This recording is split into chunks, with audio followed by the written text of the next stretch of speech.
Speak life to the death of me. Speak life.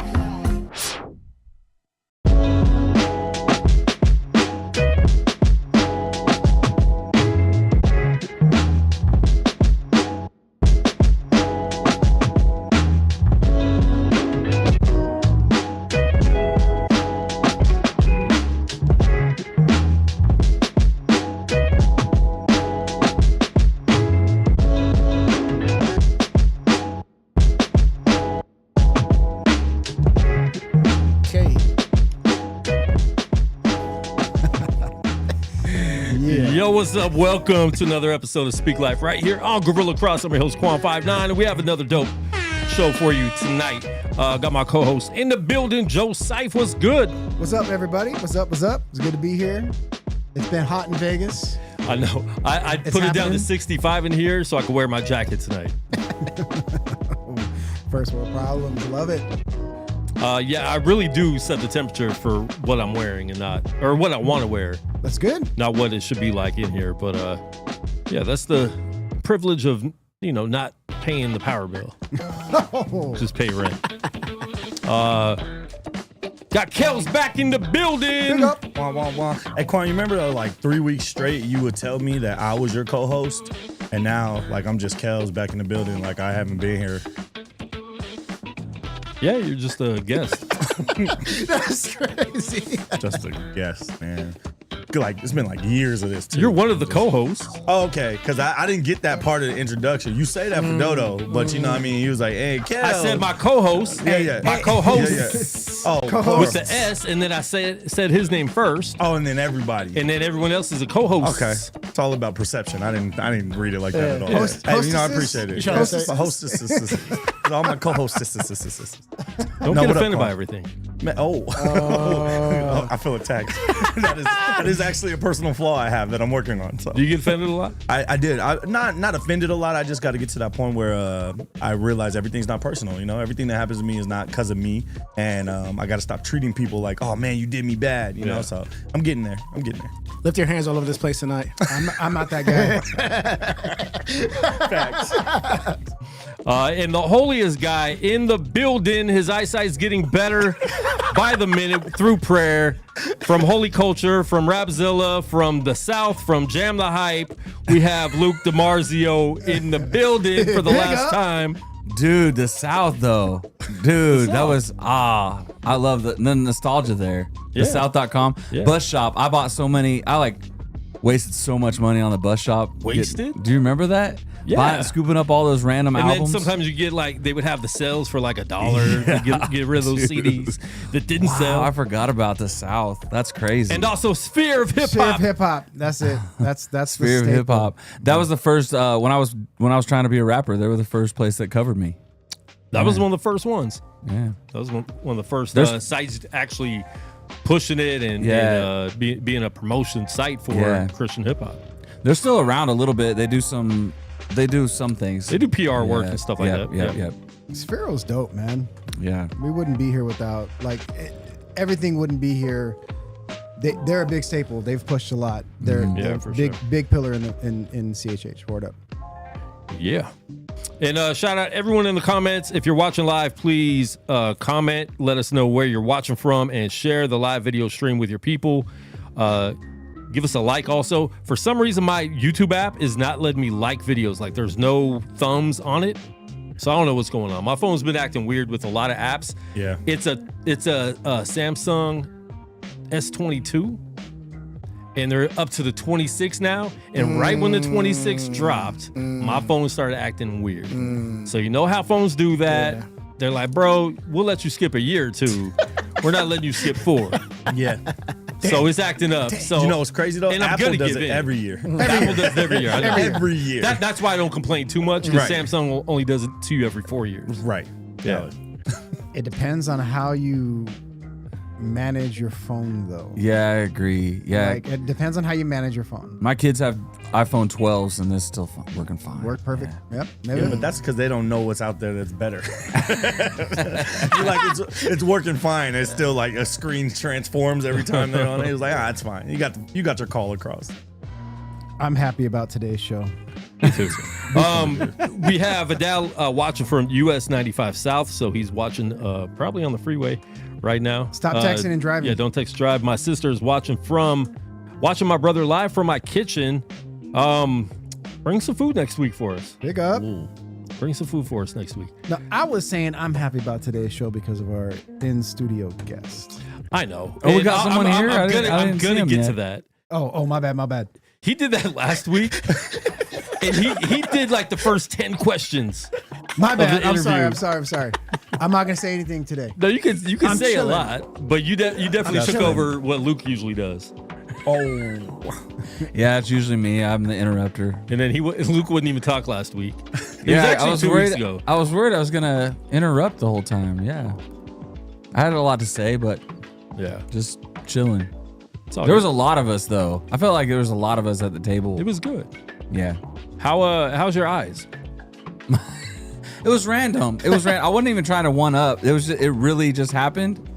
My eyes got better. No, listen. Okay, we're gonna tell the story after we introduce our guest. All right, he drives out here just to get on our show and then drives back home right afterwards. That's Every crazy. time he comes out here, he has a new song out. He has new music coming, new project coming. He says he thinks of Luke every time he writes.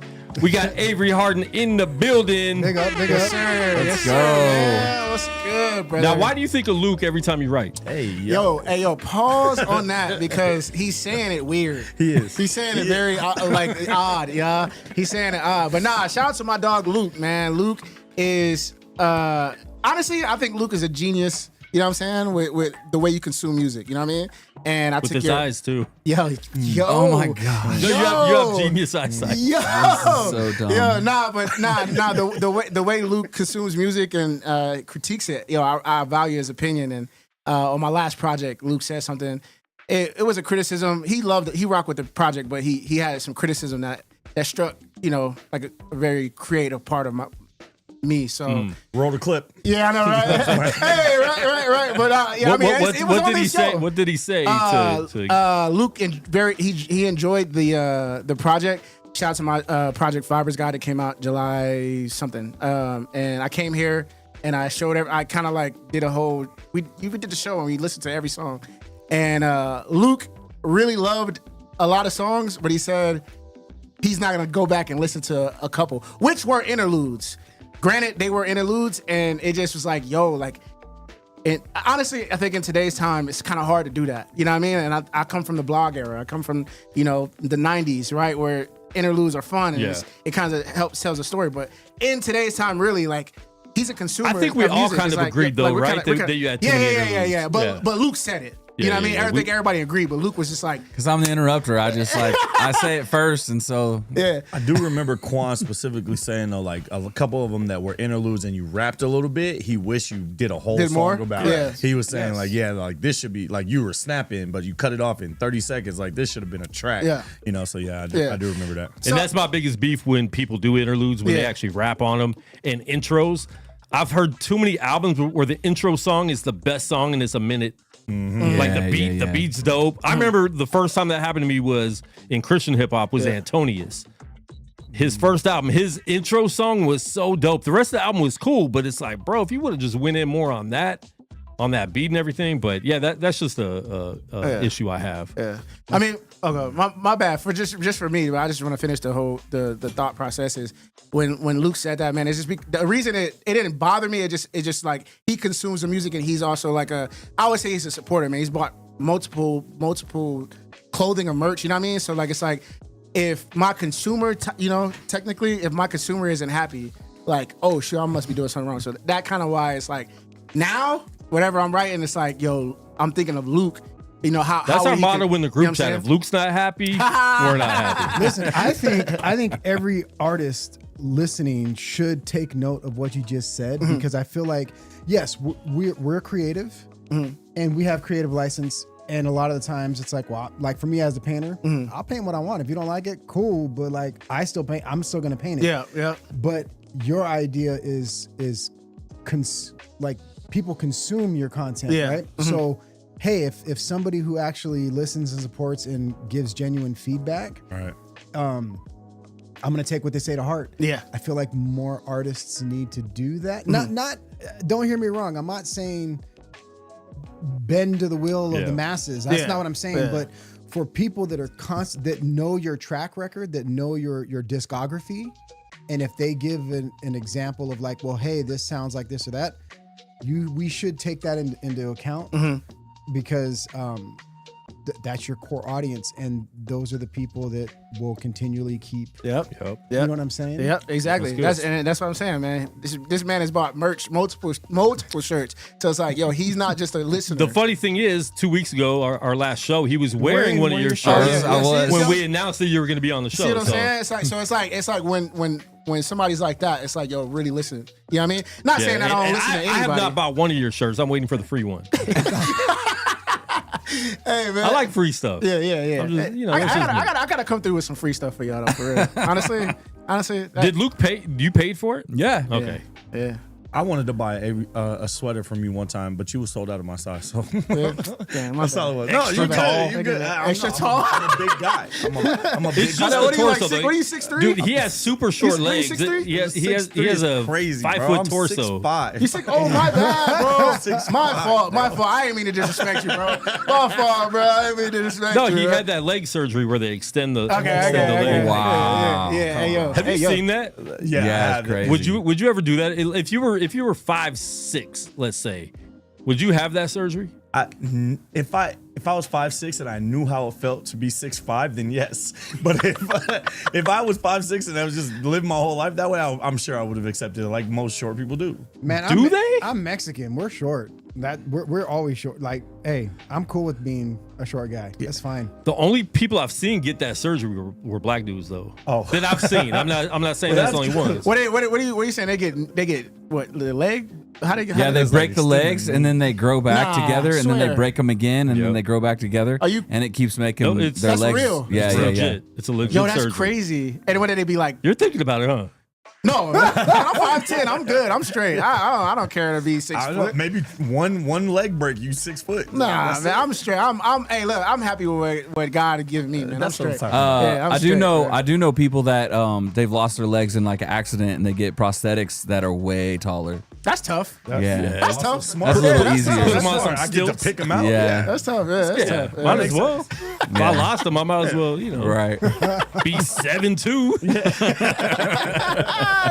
That's funny. Yo, that's good. That's good. Who does your design work for like your clothing and all that stuff? So I have a homie named Tag. I don't know, bro, Liz. I met him through like Hobson, and like he does Hobson stuff, and I work for Hop, so I was like, Right. you do my stuff. So he does it a lot, but recently I've been doing it because you realize how expensive that stuff gets. So you start to learn how to do that. YouTube University, and shout out to Canva.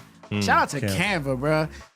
You start to just try stuff, and you know, when you come up with something cool, and Canva has a lot of like templates, so like you can feed off of somebody else's art. You know what I'm saying? So I mean, that's how I made the cover art for Northtown. Honestly, I'm a big fan of Canva. I think that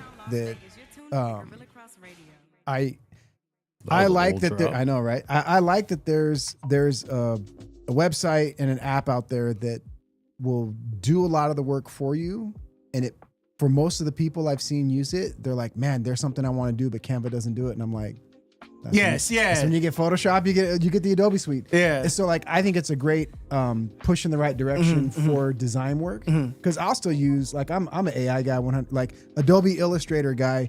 I still call Adobe Illustrator AI. Got to clarify nowadays. I call Allen Iverson AI. I still AI, yeah. But I will still, whenever I take any pictures and I want to just make story pictures, Canva already has it built for me, and like, so all the design work and all the pictures are mine. I just like it to just layer. Oh, I see. I just use it for layers. Yeah. That's it. Yeah, man. I mean, it's a brilliant tool to use. You know what I'm saying? Especially when you low on funds. You know what I'm saying? You know, because like Tag would do it. Like my guy Tag would do it, but it's like, yo, I ain't got this bread, so I gotta go and try to do it myself, and then figure it out and try to, you know, and if it's not rocking, then be like, yo, I gotta scramble up some change to give it to him. You know what I'm saying? So I mean, it's just how I'm feeling that day. But yeah, shout out to Tag. Tag's my guy. He did the Vibers guy. He did a bunch of the shirts you wear. Yeah, my boy Cranks it's did it too. It's got the spaceman on the front. Yeah. I don't remember what the other one looked like, but yeah, I got 2 shirts okay. from you. Okay, I think Cranks did that one. I got another homeboy named Cranks, but yeah, I mean, yeah, good dudes that, you know, you just gotta make great relationships with graphic designers, bro. Yeah. So anybody watching this that are artists, be friends with graphic designers, bro. Because they gonna come in the clutch, man. A lot of these guys has done it for me for the low, because, you know what I mean, their price is high, but like if you keep coming back and you're a good I guess client, like, you know, they'd be like, all right, bro, I can work with you today. Well, I can say this, man. There's some people though, as like speaking from somebody who has done design work and been paid off of design work, because not a lot of people know I'm a painter, I'm an artist. I do design work. I will do a job. It's something so simple, but it seems like work. And then there's other people that like, they're so cool to work with and they're not picky. And so like I'm drawing stuff out of them. I'll be like, man, you can just have this. That's tough. Like, you know what I'm saying? Because like you're fun to work with. You're not treating me like I'm paying you. So do it. Heck like, nah. You know what I'm saying? Because I've worked with people like that. Yeah, you can't treat people like that. You know what I do hate? I know it's probably gonna be super controversial, man, but I'm not a fan. This is my opinion. I like controversy. I'm not a fan of AI art. Come on. I don't like it. Like I don't like the way it looks on single art. You know what I'm saying? So I would definitely use it for inspiration. So like if I'm in ChatGPT, I'll be like, oh yo, I'm gonna do this, and then I'll look at it and be like, okay, cool. Let me go talk to my dude Tag and see if we could come up with something like that. If it's like a for inspiration, you know what I mean? Yeah. That's cool. But like if you put it on a single art, I'm kind of turned off. I'm not gonna lie, I'm kind of turned off. Hey, I'm really so many about people are doing that right now. So many people are doing that. And I think you could utilize AI with pieces of stuff, Right. but not just using it for your whole creative process, like making a full song. Yeah. You People on Suno just doing make that. a list of, exactly. Yeah. They're doing that heavy right now. Just making a list of what you want, and then it makes the song, and then you're like, I made this song. Right. It's just not. No, you didn't. Yeah, Computer nah. did. Yeah. I mean, as of right now, man, you can see that it's a little.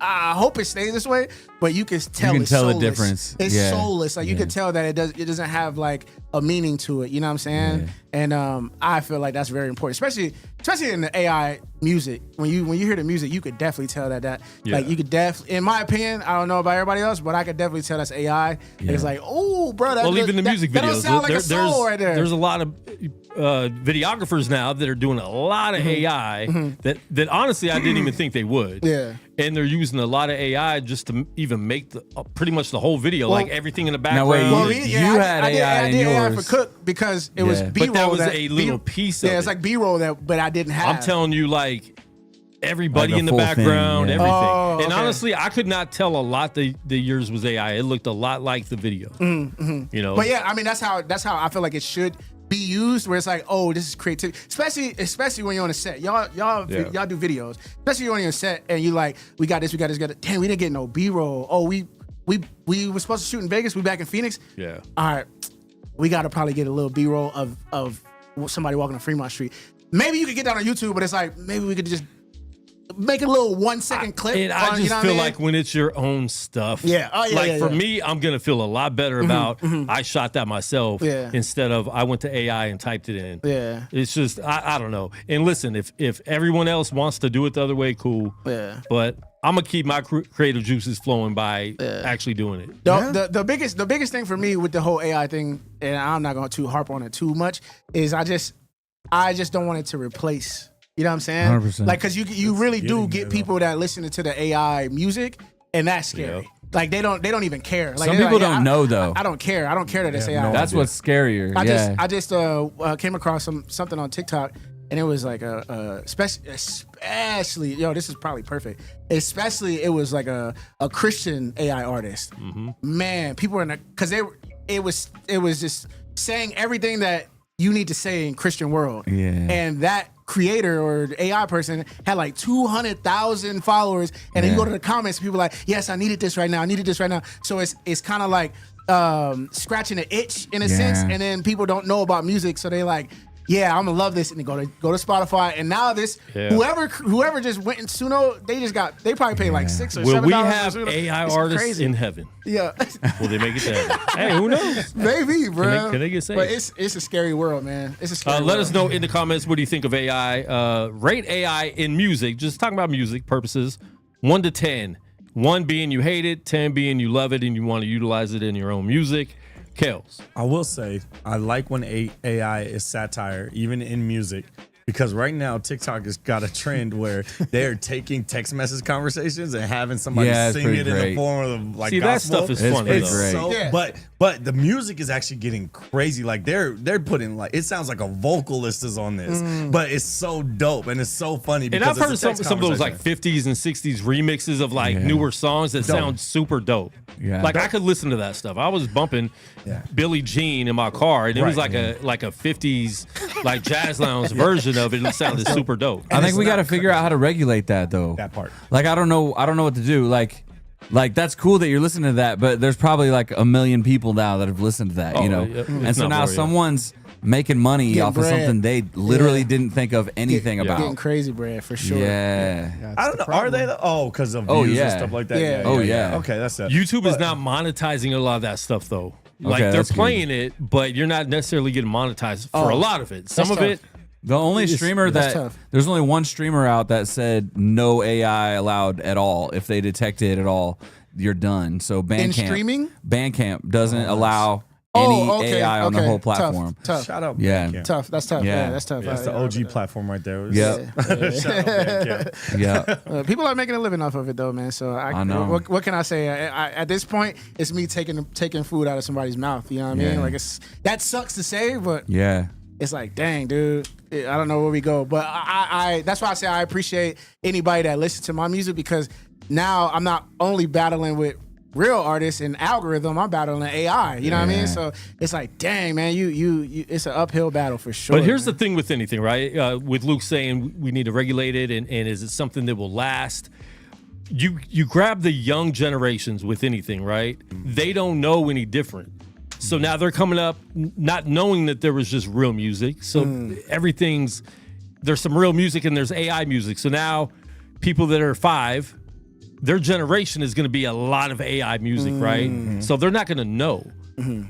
So are they going to know that, hey, we want real music? Probably not. Dang. So that's what they do with technology. Like, you guys are getting older. It doesn't matter. Yeah. Like these younger people, as long as we get them, that's what really matters, because that's the next generation that's going to be buying stuff and running the world pretty much, right? Yeah. I think live music though is That's what I was where just it's about at to say. though. Yeah. So live music, like even if you end up being some sort of AI artist, you got to end up having concerts though, because you're still not Why? making very much money. Most teenagers and kids in their 20s are on their phones all day and night. Yeah. That's where they listen to music. Yeah, but if Yeah, you're but not you're doing only it, making money on it. But right now, the problem would be that everybody would be doing it, right? So like if you figured out how to make AI art, music, whatever, hella people be like, oh yeah, I know how to do that too. So it's gonna start to get flooded, and then now it's like, all right, the money's gonna soak up for streaming.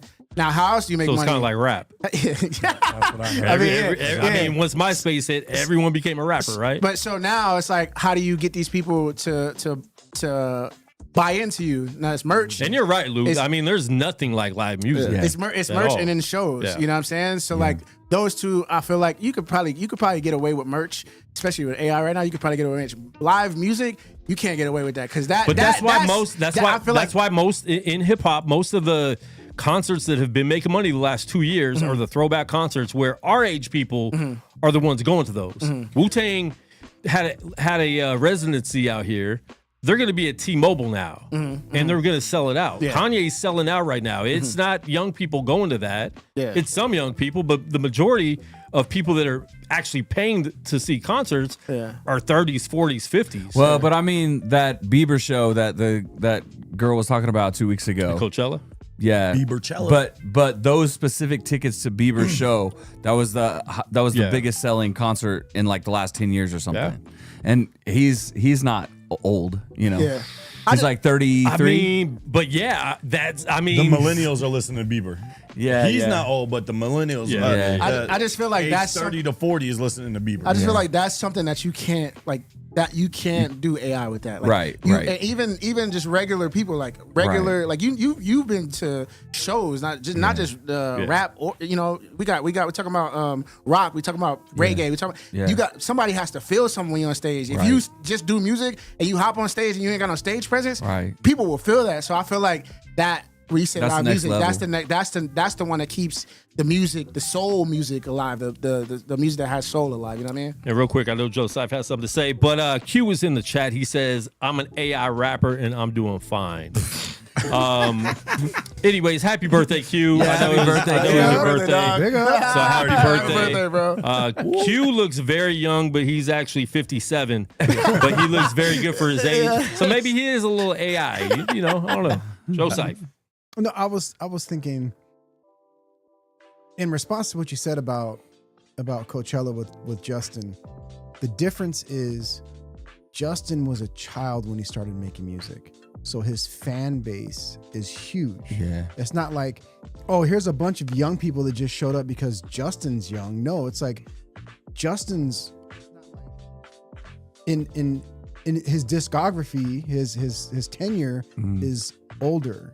So that's why that's why it was so big, because he had a huge fan base for many years and he's still alive and kicking. Yeah. And I think that might be, and I'm not disputing what you're saying, but what I'm saying is I think that might have a lot to do with the push of numbers because he has such an extensive career. Yeah. If he was only in it if he started like at 18 or 19, it'd be night and day, no different. It would be a big difference. But he started as a child. You feel me? Like, I think that has a lot to do with it.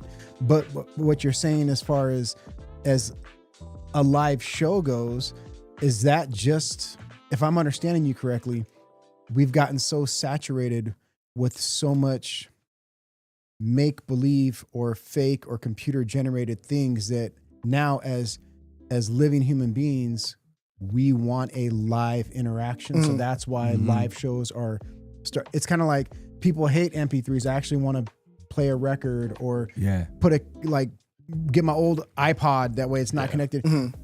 I hear so much fake stuff. I want to see a real person. And so that's the draw. And that's just a byproduct of we become oversaturated. Is that, 100%. Am I understanding what you're saying? That's what you're saying? I think you saying it a different way. What I was saying, I was just saying that nobody can you can't recreate that. Oh, 100%. Yeah. Like you can't, like you, when you go to a show, you feel it. Like you feel, it's not so, you feel the soul, you feel that person's heart, you feel that emotion on stage, right? Like, unless it's on the line of what they did with Tupac and Coachella, because people had like he passed away. So like you seeing what was it, a hologram? You seeing a hologram. So like that's different, where it's like, oh man, I'm in it because he passed away and they did this. Right. But like if it's like let's just say Joey Kinna or whatever. Joey Kinna is an AI artist and all the people following him. That Joey Kinna, whoever's behind that, can't go on a stage and get his AI people that love him. I got a question. Can't go on stage and kill it because he doesn't know how to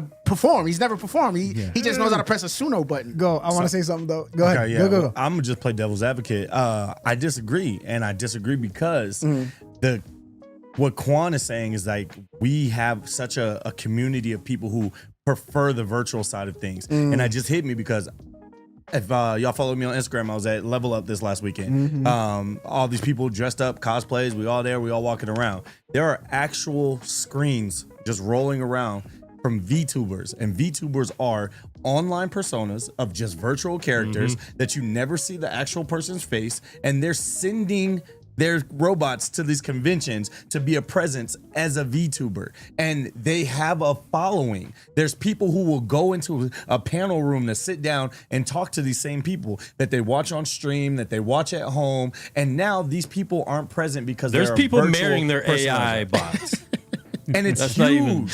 VTube is like the biggest growing thing in like the community right now. Okay. So it's huge. It's not small at all. So thinking And that's about what I'm that, saying. like, They don't care about our generation. They're not trying to reach us.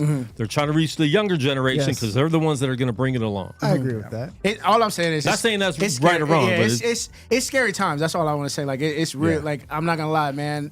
I'm saying it, keep it out of our music and just use Yeah. it to take over the world and kill us all. I'd rather do that and be able to listen to. Here's a question. music. Then. Here's a question then, based off of like what you're saying. Like there's a person behind a artificially generated person or artist, whatever.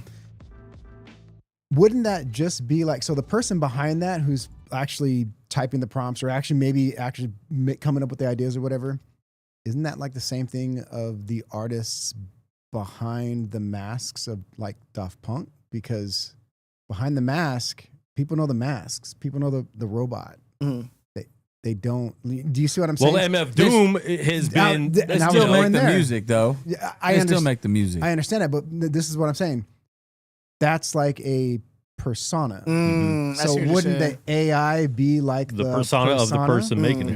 Yeah. and if Tupac could get away with a holograph, eventually an artist is going to. Because MF Doom Eventually. put out artists when he wasn't even at the show because he's wearing a mask. So you don't know if that's the real MF Doom or not. Yeah.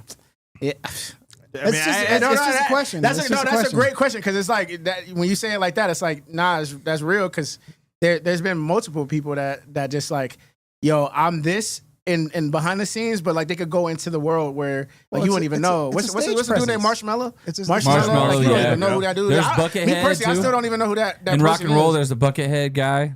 Yeah. People don't know who that is either. It's a stage presence. So I mean, I guess you're right, bro. That's crazy. Yeah. And there's a worship leader at a church locally that has the best vision. So his whole persona is like the best vision in the world. And it keeps getting better. It keeps getting better. We do have to take a quick break. We'll be right back.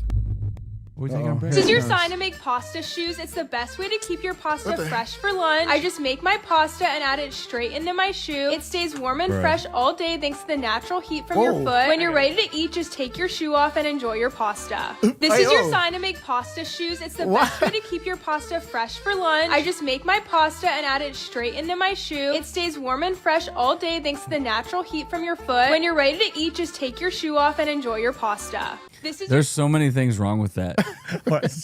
Why you put the screen back on you? I'm saying Bruh. I mean, listen, you never know when you need pasta. You know what It line could hit killed any me? time. The line that killed me, she said, it stays warm all day from the natural heat from your feet. Why did she say that? Yeah, nah.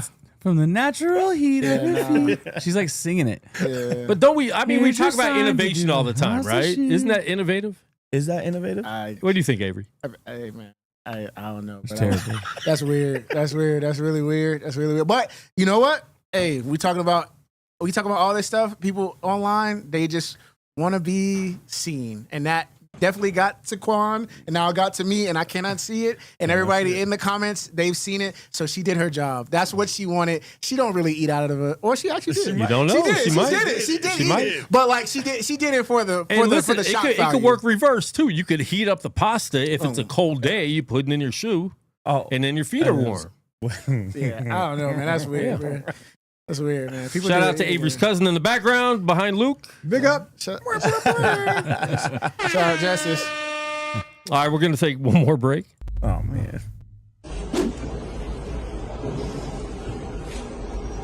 All right, so they're cutting his hair off, which is probably a wig, right? This dude's running drugs through the airport through his hair. Oh. Yeah, he's cooked. I'm not gonna lie, that's really smart. But how did he get caught? They got dogs everywhere. They said the scanner kept flagging extra checks. Oh man, how did he get? What?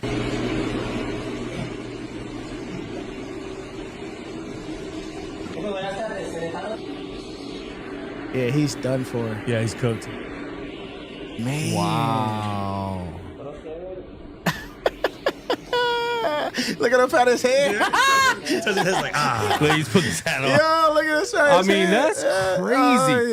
It is kind of creative, though, yeah, for Avery. sure. You're Yeah, right. innovative. Yeah. Innovative. Yeah, if he would have got away with it, bro, he probably would have got bread from the runners. I mean, to do that, someone has had to get away with it before, right? Yeah, You don't just randomly do that one day.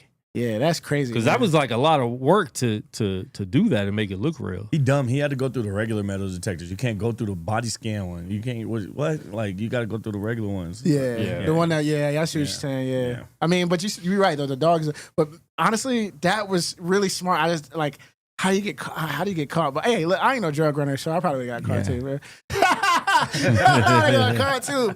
Put it in my That dreads. laugh sounded fake, like you are a drug runner. He's like, I am not a drug runner though. Yes, I am. That's the way lift a up that drug runner beanie. would. I think you might have something in there. Keep it down, bro. See? Keep it Yeah. down. Keep it down. Keep it down. Keep it down. Those dreads aren't real. Yes, Fall sir. out. They real. 13 years, man. Dang, man. 13 years, man. What do you got in there? What? Where? What kind of drugs? What kind In of my hair? drugs? Yeah. I ain't got no drugs in my hair. Come on, man. Getting a little nervous over there. If you were gonna have drugs in your hair, what would it be? Tylenol. But anyway, Wow, That laugh, he's just that laugh laughing. sounds guilty. He's just That laughing. laugh sounds guilty. hey, man. Is, All right. is he the feds? Yeah, Is bro. he- You sound like it right now. yeah, he's trying to get me. I mean, you never know. Someone in the comments said it's Fent for sure. That's a fentanyl. That's crazy. Avery with Fent, don't do that. Don't do it to him. Yeah, Come on, man. Come on, man. I'll make bread, though. Yeah, you know, true. And shout out to Avery's cousin in the other camera. Background. Oh, shit. She Yeah, said shout she out to doesn't Justice. want to be Yo, in it. yo, shout out my just cousin. wandering Hey, around. shout out to my cousin Justice. I literally You want to told- bring her on the screen? You want to come through, Justice? My cousin lives here. Hey, Justice. This is my cousin right here, Justice Shank. I Say can't hi in the camera. come through. Give him a little wave. Come Give him a through. little wave. It's my cousin right here. Hey. All right, bro. I was coming here for the. Now she's in the camera again. I was coming here for a Speak Life, and then when I said, yo, shit. I was coming here for Speak Life, and then once I knew I was coming here, I wanted to shoot some videos, and I was like, yo, can you help me shoot some videos? So she came through and clutch. So Dope. shout out my cousin. Yeah. Oh, you Marquise? All right. Yeah, go ahead. Yeah. She's out. All right, bro. All right. So you got a new song, new project. Yes, sir. And you, New project. I didn't know about well, that. he's working So on it. yeah, I wanted to come and talk about it. So I started working on a project. Doesn't have a name, but it's a skeleton, and I'm working on it. It's 10 songs. 10 songs with no interludes, Luke. Name the album Luke Made Me Do It. Yeah, hey, probably That's a solid project. probably, man. But yeah, it's a story about how I became this positive guy. Anytime anybody asks me like man, you're a positive dude, positive guy, positive rapper, whatever. And I always wanted to tell my story like, how did I get there? You know what I mean? Solid. And yeah, man, it starts off with where I'm from, which is Northtown, which if you don't know, that's North Las Vegas. I grew up on Joust Street, Wrigley Estates, went to Joe Mackey, and yeah, man, that's kind of made me who I am today. And I saw a lot of things that I didn't want to be a part of as far as the city goes, where, a lot of guys got into drugs, a lot of guys got into gang violence, and I didn't want to go that route. So I wanted to be some type of positive light. And I'm telling that story throughout the whole project of how I got to be this guy that's positive, man. So, How many songs do you have for so far done? I have two. I have two, and I only have one here. I don't want to bring the other one yet. When are you projecting to have it finished? That's another beautiful thing, man. Is you know how the internet works. You know how the algorithms work, man. So it's not gonna be out as a project. It's gonna be every single month. It's gonna be a single. So I'm not doing it. I'm not doing it as a project. I'm trying to feed the algorithm, feed the people, because it's my opinion. This is how I look at it. Even Cole just had this happen to him. He's one of the greatest of all time. His album, top 50. Right, come on, whatever you say. Hey, but what I'm saying is, he just dropped a project and it lasted. You know, the hype lasted. I still listen to it, but the hype lasted for about a month or two, and now it's kind of in the abyss. If you're not, you know, a Cole fan, Cole fan, right? So, the whole point of my career right now is a lot discovery. So discovery means feed that algorithm. You know what I'm saying? It don't matter, just drop it, right? So I just dropped the first one April 27th on, what is it today? Today's yesterday. Oh, it's yesterday. So today's 28th? Yeah. So I dropped the first one on the 27th. The next one will be around May 27th somewhere, and then, you know, so on and so forth until the 10th one drops. So, all right, well, I want to hear the song. You haven't heard it yet? We're going to do it right now. Okay. You can do it live. Oh, I'm going to do the live one? Okay. Is that what I got? Yeah. So I got the live one? Yeah, I got for the sure. performance. Let's go. Yeah. All right, this is Northtown, not North. North. North. Yeah, they call it Northtown, man. Northtown. Nutty North. Right here. Yeah, the Nutty Avery North. Harden. That's what they said, yeah. Here we go, right go. here on Speak Live. This is Avery Harden. And we didn't set up the stage, so he's going to stay in his seat. Let's get it. And it actually looks dope over there with the black mic and red, because you match like Kels usually does. Yes, sir. Yeah. Hey. If you can turn it up in headphones if you can. I don't know if you can do that without messing anything up. Yeah. Let's get it. It's for anybody that's from the North, man. Actually, anybody that's from Las Vegas. You know how it is. I just want to talk about my city real quick. Yeah. Hey. Shout out to Angelo Imani. He made the beat. Yeah. Rose Hills engineered the beat. And Avery Harden wrote the lyrics. You know what I'm saying? Luke, what up? Look. Man, I'm from the north town of Las Vegas. Grew up in the Regal States. With the Joe Mackey, kissing on Nasty, doing her patty cakes. Hooping that dude little on a Zulus, feeling like Game 6 Clay. It was so hot outside, we was fine. All the hoes kept us safe. Took a long bus ride down to Crystal Palace just to roller skate. This city got a way of really you win. You liable to take that bait. Shit, if you hold that weight, you know I can't say no names. All I know is Joe home, and I pray to God that we keep it that way. Man, I'm really from the north town of Las Vegas. Grew up in the Regal States. Think it's like a trap door. You can't leave. It's literally built this way. Talk about the money, the greed, the need for power, the hooks and chains. The sole purpose of the whole scheme of D to just drain your bank. See if you drain their faith. Listen to my wildest take. It's the love of the money, the root of the evil. This the perfect place to corrupt the mind of believe they need to join the race. So in the hood, when you ain't got nothing, you tend to run the play. Man, I'm from the north town of Las Vegas. Yeah, I said this. Yeah, I said this. Yeah, man, I'm from the north town of Las Vegas. Yeah, I said this. Yeah, I said this. Yeah, man, I'm really from the north town of Las Vegas. Yeah, man, I'm really from the. Yeah, man, I'm really from the. Yeah, man, I'm really from the north town of Las Vegas. Yeah, man, I'm really from the. Listen.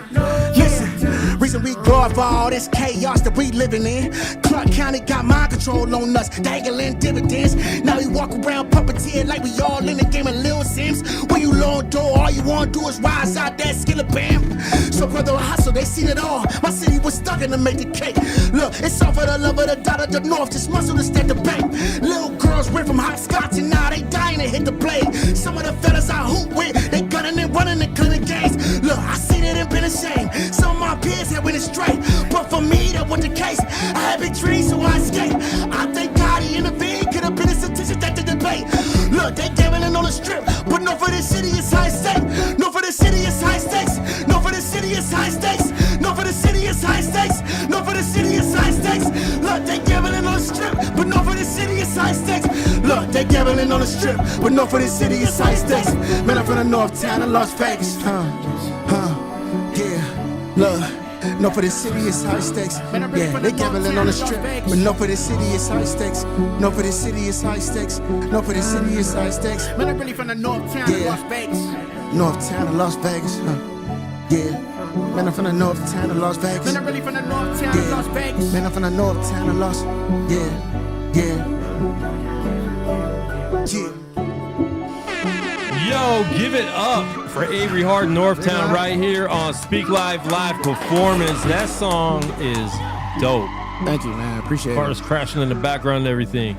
That's that environment right there. Yeah, man. If you're from Vegas or been out here for a long time, you know what Northtown is, where it is. Luke, you don't want to see that with your eyes, with your good vision. You want to see Northtown. But, dude, that song is sick, dude. Thank you so much, and I love live music anyways. I love seeing people perform live because I just feel like there's more passion that you can give out when you're doing it live than sometimes it'll come out on record. So I heard a little snippet on Instagram, but I'm glad I got to hear the whole thing live because you set it up right there. Thank you, man. I appreciate it, man. And it's just, like I said, it's my story. I was talking to somebody on Instagram. Shout out to Skinny. I don't know if y'all know Skinny, but shout out to Skinny, man. I was, he rocked with the song, and I was telling him that Vegas probably has a lot of anthems, but I was like, no, this is my it's not I won't say an anthem, but this is my story, man. So I don't know who gonna hear it, but like I don't want nobody to be like, man, it's just my experience from Northtown. You know what I'm saying? It's not like me being like, oh yeah, I'm thug or whatever. It's just like, yo, this is what I seen, and this is what I experienced, and this place, kind of made me into the man I am today. Like that last verse, I kind of got like really animated. I got ahead of the beat. I got ahead of the joint. But it's very important, that last verse. Tell people. Yeah. You said what? That was it. Don't even tell people. Yeah.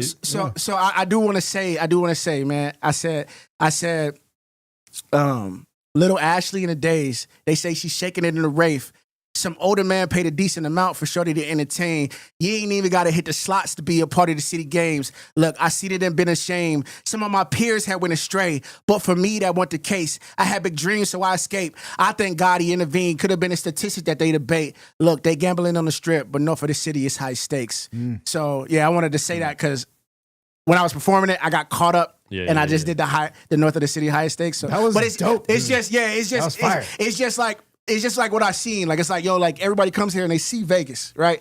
But, you know what I mean? In my opinion, I feel like nobody that I know of, like from, I've been all over the world, man. God, thank you, God. Like, I've been all over the world, Australia, UK, Europe. But anytime I say I'm from Las Vegas, immediately people thinking of the Strip, you know what I mean? But you don't understand this city that I grew up in as an adolescent. Like, you know what I mean? Like, Doolittle, you know what I mean? Crystal Palace, you know what I mean? Where I'm from, Jow Street, where, we had some hood gangster dudes. I don't want to say no names, no gang signs, but like it's like you seen that, and like this city was wild, you know what I mean? And why was it wild? Like because of what we see on the Strip, you know what I mean? Like that's what we trying to emulate. Everybody trying to be rich. Like you either from what I remember, you leave for school, or you know what I'm saying, you become a chick that gets a pimp. And, do everything. Or you become a pimp, or you become a drug dealer, or you know what I mean? So, like, I've seen it so many different ways, and I thank God I got out. But, yeah, that's just my story, man. Sorry, I'm kind of rambling right now, but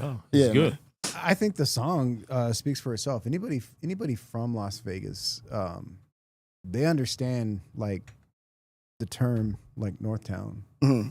Like, it's either, you either call it the East Side or you call it Northtown. You know what I'm saying? But, like, you're right. There's a lot of people that when they think of Las Vegas, they think of tourists. They think of the Strip. But dude, Vegas, I've been here for 20 plus years. Vegas is grimy, dude. I'm from Fresno, and Fresno was grimy. Vegas is grimy. Like especially 2 doors down. One of my somebody I know, I won't name names, they were like, yeah, man, like Boulder City's my stomping ground. And you talk about grimy. Yeah, that's tough. That's grimy. Yeah, it's tough over there for sure. I remember years back, I was with Oracle. He was part of a crew called Bloodbot, and we were doing a ministry outreach. And they wanted like people rapping and stuff, and all kinds of people were there.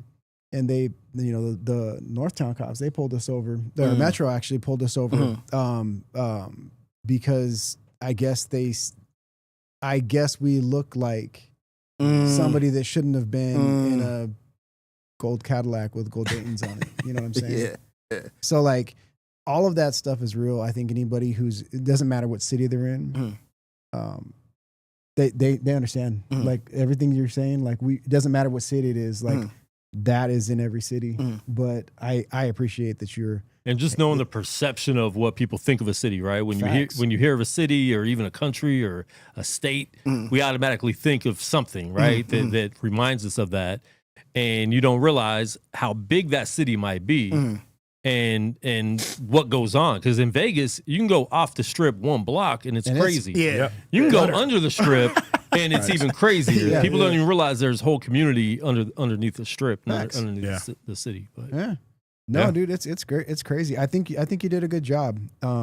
There's another one there's an artist in town, on my wave, and he represents the East Side. He represents Northtown hard. He's an R&B singer. Oh, okay. Like, he's dope. He's not a believer in the sense of like his music and whatnot. But he represents the East Side hard too. And I like seeing that. I like hearing people represent. You talking about what's his name? Who you talking about? What's his name? On my wave. Oh, on my wave. Yeah, okay. like people that represent like their city. Yeah, you know what I'm saying? Because most people try to be something else, and you're like, no, this is Northtown. This is where I grew up at. Yeah. This is everything I saw. This is real talk. Yeah. And I just got to say, for that live performance, even though you said like you kind of skipped off the beat, that was the passion we were. Look, I'm getting goosebumps right now. That was the passion we were talking about 10 minutes ago. North of the strip is high stakes. Type of, the city's high stakes. Like, I appreciate that, man. Thank you so much. That man. You can't get from something fake, and that passion that came out, you can't get that unless you lived in Northtown. Appreciate you. You feel me? Yeah. And I think anybody who like real recognize real. Like, it is a dope record, man. Thank you. And let us know in the comments. Send some fire emojis if you like the track. Shout out Dizzy Liv. Miss y'all tonight. We miss you too. You've been missing the show for a lot of dinner lately. Yeah, she chose food over it's all good. Shout out Dizzy, man. All right, Dizzy. Luke, what'd you think? Dinner. What? Of the live performance. Not the track. The track's dope. I'm kidding. Hey, let me go back. I'm gonna go back to that. I'm kidding. It was dope. Dear Luke, I hate you. No, it was dope. Looks like it sounded like an interlude. I didn't say that. This is also, when I thought about this though, this was the intro track. Though. This is dope. It's though. the intro track it was to the joint. I want to go bump the. It makes me want to go listen to the recording. Okay. Yeah. Okay. Appreciate it. I like the beat. There was a couple times where when it dropped out a little bit to emphasize what you were saying. There's like some different textures and stuff throughout there. I think it helps the performance when stuff like that's going on too. Yeah, it emphasizes certain spots. So I really like that. Yeah. Thank you, Luke. And we'll play the recorded version at the end of the show. I do think Luke holding back. No, I'm good. yo, Luke, hit me with the criticism, dog. He always eats an Altoid to stop himself from saying something crazy. So that's what it is. Luke's got to tell. You know what? Let me just eat this. Yeah, that's funny, man. Shout out, Luke, man. I appreciate you, bro. Thank you, man. He's like Teddy KGB eating the Oreos. Like, you got to tell, bro. You got to tell. Yeah, that's his tell. I love how relatable it is, bro. It's funny because I didn't grow up on Northtown. I grew up on the East Side. I'm an East Side baby for sure. But we experienced similar things. Yeah. Down to Crystal Palace on Boulder Highway. I'm walking across the street on Friday nights, you know what I mean? And hooping at Doolittle, you know what I'm saying? Like literally same park, same side, and it's so crazy because East Side and Northtown, like we treat it like it's different, you know what I mean? But it's just so relatable to be in Vegas and be able to like, man, yeah, we had similar experiences. And I think that's dope that you can share your experience and it be something that's relatable to people from the city. And I'm sure it's relatable to people from other cities too that don't have a Doolittle, but they got a Crenshaw Park, you know what I mean? Right. They don't got a Crystal Palace, but they was like, we was at that Burger Hut, you know what I mean? Like they got a spot too. So I really messed with it. I was like listening to it, I was like, oh yeah. Made you want to make an East Side track, didn't it? I put it in there. I was like, I was at Crystal Palace too. So yeah, dope, bro. Dope. Appreciate it, man. I'm actually gonna make a song about Summerlin and the hard times growing up in '95 in Summerlin. I mean, it was rough being in a new community. And sound like B-Rad G. B-Rad G from Malibu. Represent. Yeah, that's funny, man. Yeah, that's good. That's traffic. Looking for my tracks. That's hilarious. But yeah, man, I appreciate y'all, man. Thank y'all so much, man. I appreciate it for real, man. I do love coming. I love coming here, man, because like I said, bro, like to premiere a track or to show a track and then to get the live feedback, like it's genuine. You know what I'm saying? Like last time I said the Vibers guy joint. Luke was honest. Like he rocked with it, but like it was honest and it was like, you know what I mean? I know y'all mean what y'all say. You feel me? So I rock with that, man. And anybody that, I know people submit music here, like, bro, I rock with the criticism or the critiques or, even the, just the love. You feel me? So thank y'all, man. I appreciate y'all. So speaking of critique. Nice. Let's get into it. You definitely, no, we didn't get any submissions today.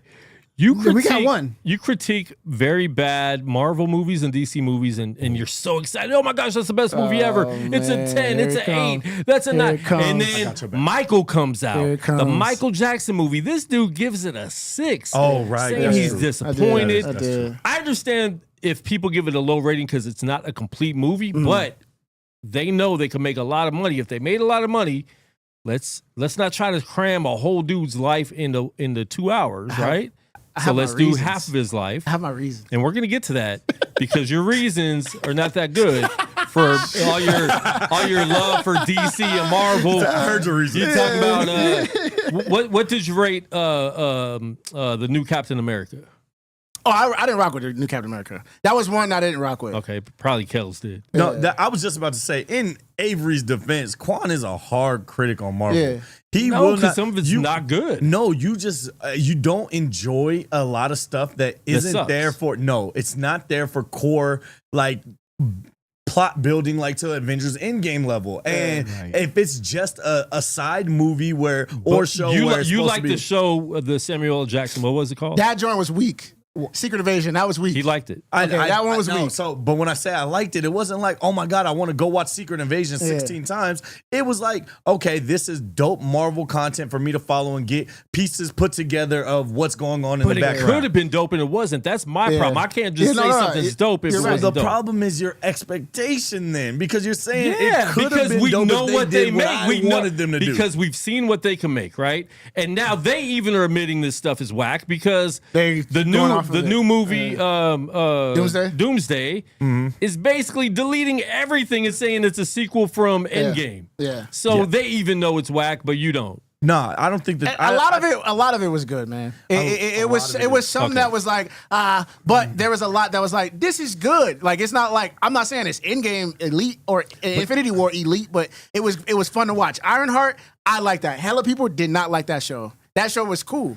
You know what I mean? But it's just. Do you watch Marvel, Luke? In DC? No, I do have something to say though, because I review a lot of stuff. I've reviewed a lot of stuff in my time. I think that you can compartmentalize though. So much that he's leaving our show to review. No, I think that there's dichotomies that you can operate in. Like I listen to Taylor Swift and I think that she has some good songs, right? Yeah. But like holding her up against, like the Beatles or something like that, you can't compare the two. Like, yes, Taylor Swift has good songs. Holding her up against herself, you can compare to though. Okay. Yeah, but they're not herself. But so then if you're operating in like the Marvel world, you understand what that is for. You're not going to hold it up against Martin Scorsese or something, and be like, oh, no, this but is you're amazing. holding it up against itself in the other movies they make that are good. But if you understand the purpose that it say. serves. What I'm actually agreeing with Luke in the sense of if you look at Marvel. I hate all of you. So it's all of us one. If you look at Marvel as a record label, all the movies are the artists. Not every artist is going to be a peak artist. That part. Yeah, there we go. That part.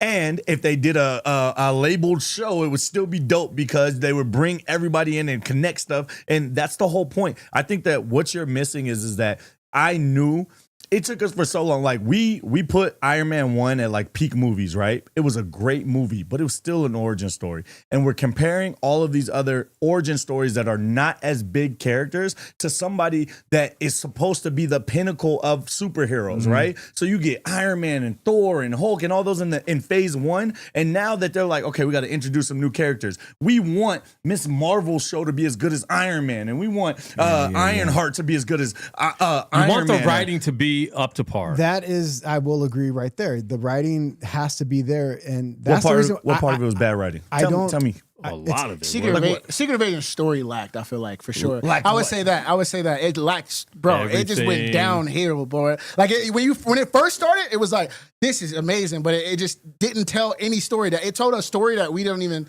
care about. The whole point of Secret Invasion was to get us an understanding of what it was to answer the questions from the Captain Marvel movie of what happened to the Skrulls that were left on the planet, and that show did that. No, it's good. I'm not taking that away from that. That was the whole point. Trash. you know what I do? Hold on. Okay, go ahead. Yeah, My bad. I think when it comes to anything Marvel, because I try not to weigh in on Marvel movies at all. And the reason why is because I know the Marvel stories. Like I'm a comic book reader through and through. Like I love it, and Marvel's not even like I'm a big DC guy. And so I can't weigh in on it because I happen to like I think Ben Affleck was one of the best Bruce Waynes ever introduced on the silver screen. What? Ever. What are we talking about? Agreed. That's crazy. But you gotta listen to his wording though. Listen to his wording though. The best Bruce Wayne. Bruce Wayne. And this is not what Batman. people don't understand. Not Batman. I didn't say Batman. Okay. My bad. He was the best Bruce Wayne introduced on, and so because I'm looking at it from the point of view of the books. So that's why, like, I understand what he's saying. Like, Secret Invasion might not have been Iron Man, but it introduced a story for the people that wanted to hear the story. Plus, I feel like at the time, wasn't Aluminum Man. I feel like at the time, like Disney was trying to just fill in a gap. I think they were trying to fill in a gap. They were rushing and you stuff. can tell that they were filling in a gap. And we could all agree that that's oversaturated. We could all agree they released too much and too fast. But there was things like what's his name? Miss Marvel. One of the first Disney shows they came out with. I can't think of it. Hawkeye. Hawkeye was dope. Yeah, Hawkeye was dope. And nobody thought it was going to be, and it ended up being really dope, right? Yeah, Kingstown was better. But again, think about this. It was because Until he got ran over. It's because that was the first show and people thought it was going to be whack, so the expectations are low. And now people are putting the expectations in these movies higher than they should be. They should treat it like a whole new series, like a whole different version of Marvel that we've never seen before. But we know what Marvel could write because most of the stuff they did in the first four were dope. Like there was an Iron Man that was whack. There was a Thor that was whack. Yeah. But overall, it was really good. The Hulk was whack. The first Hulk was awful. Which one? Which one are we talking about? Oh my! Yeah, Edward Norton was good. If you Google right now what movies to watch in order for Marvel, they don't even list the Hulk because it's so irrelevant. I thought that was dope. Yeah, I thought it was great. Edward Norton's great. I would say it's not up to par with Marvel movies, but it was cool. It was 120 minutes of a backstory everybody knows for one big fight with Abomination. It was awful. You know, I don't know. I thought it was great. If Marvel really wants to make a really, really good movie that I think a lot of purists would watch, they would make World War Hulk. Oh yeah, 100%. But you know what's so funny? They started taking pieces of World War Hulk already, and then didn't even do it. That's what I yeah, they should have let him go crazy. They should. It feels like they can't even really use Hulk on his own, right? Right. Yeah, that's what I heard. Yeah, but so I don't that's know why how true he's that was. in other stuff. He's a supporting now and not cast. really. This feels like, because I can't contribute to this conversation, this feels like No Limit era of hip hop. Like the quantity over quality thing, right? I mean, That honestly, right after Endgame, it was definitely quality. Yeah. Like quantity. It was definitely quantity. It was they were pushing out so many things, and they didn't answer questions. They just made more questions, and I think that's what's frustrating. What'd you rate Ant-Man? Quantumania? Yeah, it was cool. It was cool. Yeah, it was horrible. It wasn't horrible. He hates everything. It wasn't horrible though. I don't think he said he liked one thing. A whole bunch of ants beat Kang? Yeah, that's crazy. I would say that's crazy, but it's not. I won't say horrible because Jonathan Majors did his thing in that thing, man. Like he was a great actor. Yeah, but that doesn't mean it was a good movie. Yeah, but that's what I'm saying. That's what I'm saying. It's not a great movie, but it was enjoyable. You're making it seem like it was Secret Invasion. When sorry, Secret Invasion pissed me off. I'm sorry, the ending ends the way it does, I'm sorry. I get that, but we also have to keep in mind that stuff like one, he wasn't defeated. We were gonna see him again until Jonathan Majors got into legal stuff. And when I say him again, I meant specifically the one that Ant-Man beat. You know what I mean? The one that had him folded up into the little quant. He was gonna come back. This was like that was a way that they were going to showcase his power. Like, you thought that could stop me? Yeah, right. I'm King the Conqueror. Yeah. But well, it stopped him. No. Never got him again. He went to no domestic violence stopped him. Yeah, for sure. Domestic violence. Domestic violence stopped The him. police cop. He's innocent though. He's innocent. I swear he's innocent. I didn't mean to say it like accusatory. He's innocent. But to answer going back to the topic at hand. You gave Michael a 6. Okay, so because of what I'm riding off a pause, what he just said, he was just saying like the expectations. So my expectations for this joint was crazy because of the limited series with Angela Bassett. Like I've seen that, I've watched that my whole life, and I think I've consumed it so much that I was going into this movie expecting That was like 12 hours long. Yeah, exactly. Yeah. So that was my mistake. And as soon as I got out of the theater, I was like, dang, why did they go with the story about his pops? But like me, I rewatched it and I do have it. I have it probably like an 8 because man, it was definitely really like the music's crazy. It was rocking, and I went with more. Jafar I went with more people the second time. Like him. Yeah. Like he did everything like him. He could sing. I gave him his flowers for sure, bro. He gets a 10 for acting. I give the movie an 8. Did you watch it yet? No, I didn't see it. Are you going to? I'm going to. It's great. It's I'll great. wait. It's great. You'll wait for I what? won't see it in theaters. I want to watch it at home. You gotta probably go to the sometime. theater and watch it with people. It's rocking, man. It feels like a concert. Yeah, Okay. it's. Yeah, he has surround sound at home. Oh, okay. He lives in Summerlin.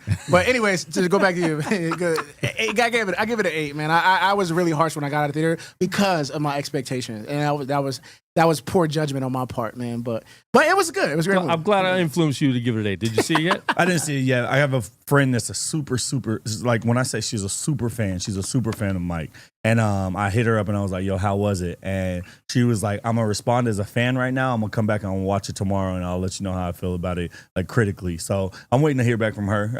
But I'm going to go see it, like regardless of, I'm going to see it in theaters too. And that's the thing. Even if the movie's horrible, there's so much music in it. Mm-hmm. Mm-hmm. And like I said, he's dancing and looking like Mike. Yeah. Like, so even just for that, it's dope. Mm-hmm. You know what I'm saying? And he did a great job. And I will say after that surgery, the Noah surgery, I was like, because he sounded like him in the beginning for sure. Oh no, he didn't look like him at the beginning. Yeah, and when it did the surgery, I was like, yo, I couldn't.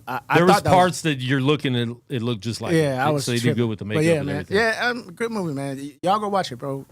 Michael was good. Yeah, it was dope. We were Say talking about Brittany. My wife was asking me if I wanted to go see it, and I said no. I'll wait till it comes out so I can watch it at home in the comfort of my own home.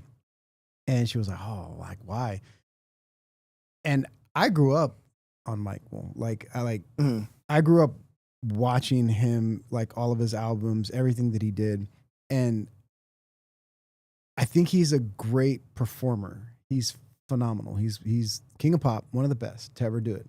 One of the best. And that was the same thing. She's like, well, who do you think? Do you think someone's better? I said, as far as musicians go, yeah, Prince, I think blows Michael out the water. All right, guys. Yeah. Hey, thanks for having me. I appreciate y'all, man. I'm going to leave with Avery. Yeah, I'm going to head out with Avery. I rock with Prince. I'm with you. Because he plays instruments. Again, now He plays instruments. I'm going to Michael say does. I'm going to say it the way you said. can't dance Listen like to Michael, what he Dodo can't said. Okay, perform go like ahead, go ahead.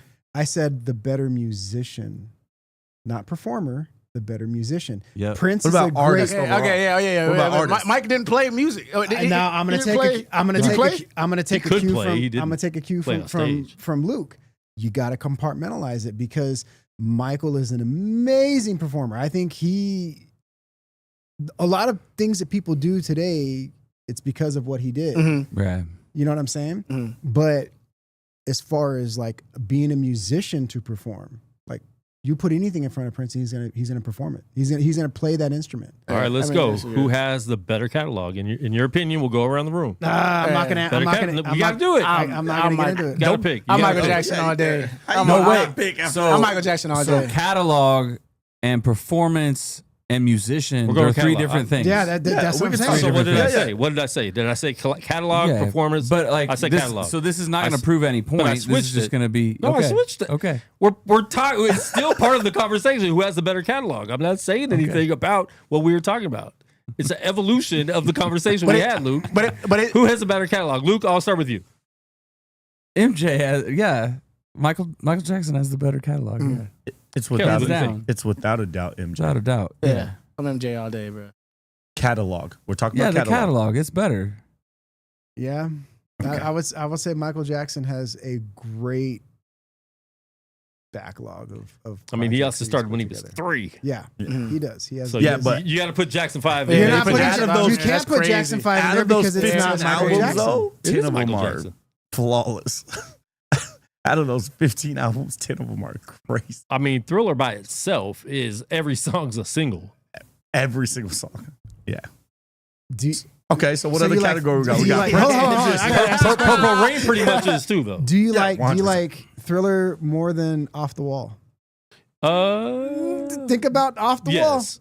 Off the Wall has bangers too. Thriller, the Wall. Thriller, because I heard Off the Wall right when I was a kid. I lived Thriller when I was a kid. Wall. Facts. I get that. We sat around the TV waiting for the premiere of Thriller on MTV, like the movie. It wasn't a video. They did a whole hour and a half movie of Thriller. So I lived Thriller. That's when I became a super fan of MJ during Thriller. I knew the Off the Wall songs, and I heard more of that later in life, right? But I got to go with Thriller just because of the nostalgia of what it was for me as a kid, and almost every one of those songs was on the radio, which was amazing. unheard of back Amazing then. album. Because most albums they had 2 radio songs, everything else was fillers. No, not Thriller. No, definitely. No. I agree. But Off the Wall is amazing. Off the It's Wall is definitely that's my project right there. Yeah. Yeah, I'm an Invincible But it was guy. disco. It was at the end of the disco era. Invincible. Yeah, Yeah. Invincible is amazing. Which one? I don't know, man. Invincible. You said Yeah, what? this 2 on Off the Wall is not as crazy as Side 1. Side 1 has, Off the you know, Wall? Don't Stop. Yeah, Off the Wall. You know, Side 1 has Don't Stop Till You Get Enough. It got literally Rock With You. Well, think about Bad Working then. on- If we're gonna go there, think about that's why think I was about the saying tracks Oh on my Bad. God, Bad bro. might have Come more on. bangers.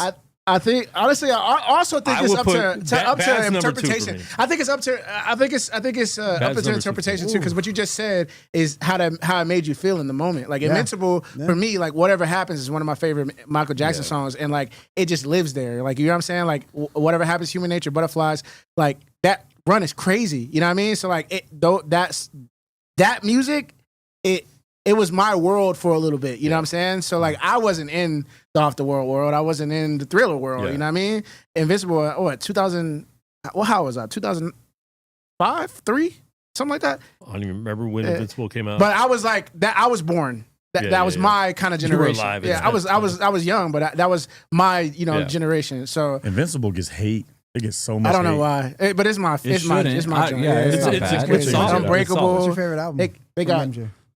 I actually was gonna go with Bad before Yeah. you guys started. I like Thriller. The song is great. I honestly, when I was growing up, I didn't listen to much secular stuff, so I was like, yeah. he so I had listened to pick Carmen. up- If you like Yeah. Michael Jackson, Carmen. Michael Jackson? Yeah, I know Carmen. Yeah, I had to pick it up later, so I was late to a lot of this. So stuff. how old were you when you first heard like anything from Prince? Yeah, I was like college. Yeah, because like So he already had like a residency. Well, no, you're not that much younger than me. No, you are much younger than me. How old are you? I'm 42. Okay, yeah, you're not. No. Okay, yeah. So yeah, it that was just sucks, dude. Yeah, it's okay. sucks being a young I'm over Christian. it. No, like to not hear anything from Prince. Not until like you're while a it was grown coming out. adult, Yeah. like- Bro, we watched Purple That's Rain. true. I never listened to anything as it I was also coming had out. to wait till I was older to listen to Prince. Like I listened to Prince, like I heard it growing up, but like didn't not like that. I was like because my mom was listening to it. So then when I became a fan of music, I had to go back and listen to it. And See, I'm my sure mom that's was the listening to difference of NWA, so I heard that. that. That explains everything. Now, yeah, That explains so much. That makes sense. for me, I had to like. Quan in the freaking bathroom. Niggas with attitude. I didn't say it. The police come straight from the underground. Come on, you're so angry. I My felt mom like I did had it to for that. smuggle. I had to smuggle my secular hip hop albums around. You know, I had to like He still hide had 'em. Snoop Dogg doggy style in his pocket. I had, you know, like the big like folder of stuff. I had all my Christian CDs, and then I would put like Underneath. the secular behind ones it. underneath. smart. Luke, you know, it's crazy. I had that same experience, bro. Like my pops, you know, was, you know, very in the church, you know, his pastor or whatever, man. So we were kind of like a Christian home, and like I got all my, like, that's how I know the truth and cross movement. Yeah. And it's big like on Christian rap, you know what I mean, growing up. And then when I got here to Vegas, my cousins, you know, I started getting around my cousins. They listen to Game, they listen to Nelly. And like that's why Lupe Fiasco. Show you some real music. Lupe Fiasco opened my eyes, man. It became like one of my favorites. And like that's Food and that's Liquor?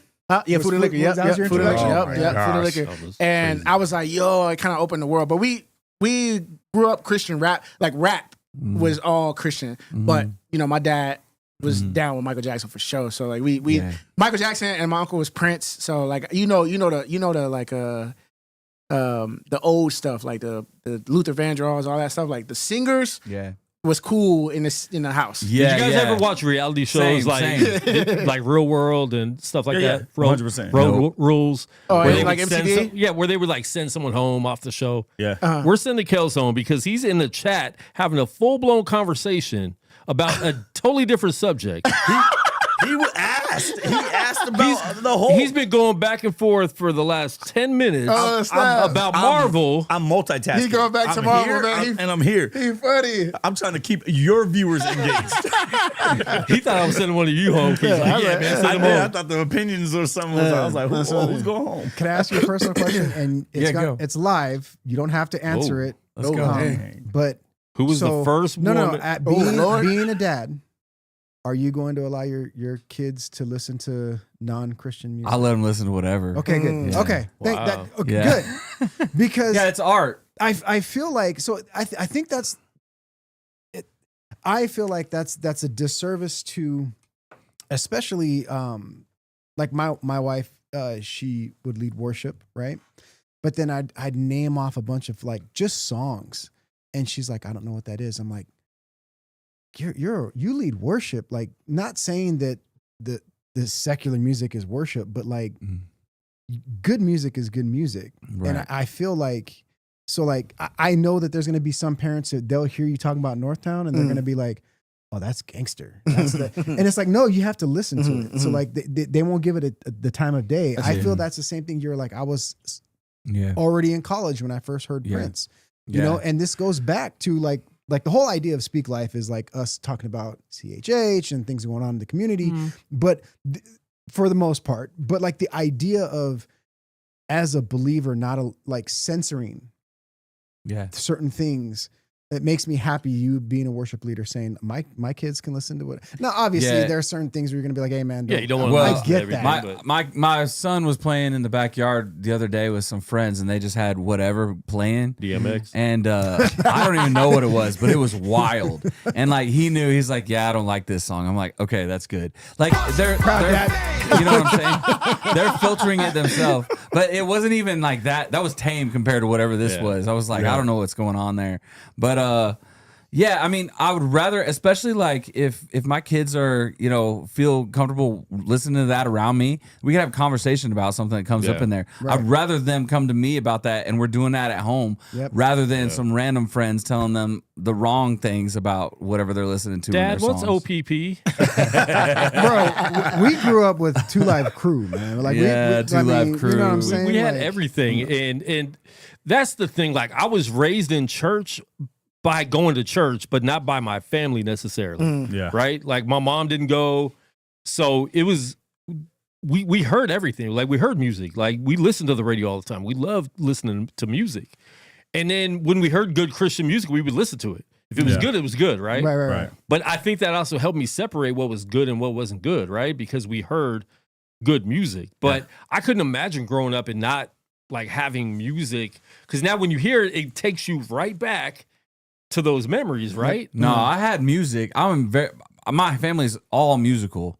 It just wasn't any. It wasn't like, hey, let's listen to Michael Jackson. But I'm saying you now. didn't have pop music. You didn't have what what is still popular now. Now, when you'll Brian hear it. McKnight and like Drew Hill and Boys II Men, I could listen to all that stuff. What? Like, as it was Yeah, like Drew Hill is crazy. soulful. Yeah, Drew Hill's crazy. Brian Drew Hill is crazy. worse than Bro, that's Drew Hill is that's like crazy. Shy. Like listening to Shy, it's like, bro, when you listen, it sounds great. It sounds all. Yeah. I was just about to say that too, though. So we talk about like monitoring like the kids and like censoring things and or not, but music's consumed so differently nowadays too. Yeah. It's like a lot of people hear snippets on TikTok and they're like, this song is great. You go listen to the full song, there's a whole different subject matter. You know what I mean? So like then they're listening to the beat and they're like all thinking about the TikTok dances, and the whole song is talking about, you know, thrashing chicks or something else, like, you know, just something crazy. I mean, I saw a teacher doing a song for her students with like numbers to Milkshake.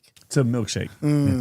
Yeah, it's crazy. Like Crazy. Milkshake Well, like, brings all the boys. Wait, she was singing the song to the kids? No. Well, she's a teacher, but she was doing a Instagram and TikTok video to that song, Right. saying, Okay. "I'm a teacher here." You know, Oh, okay. Oh, so she like switched the playing a number words. game. Okay, no, she wasn't switching the words. She was had the song. It might have just been an instrumental. I can't I think remember. it was an instrumental. Okay. But it's just the fact that it's like you're trying to teach kids, but the song is Milkshake. I don't think that's.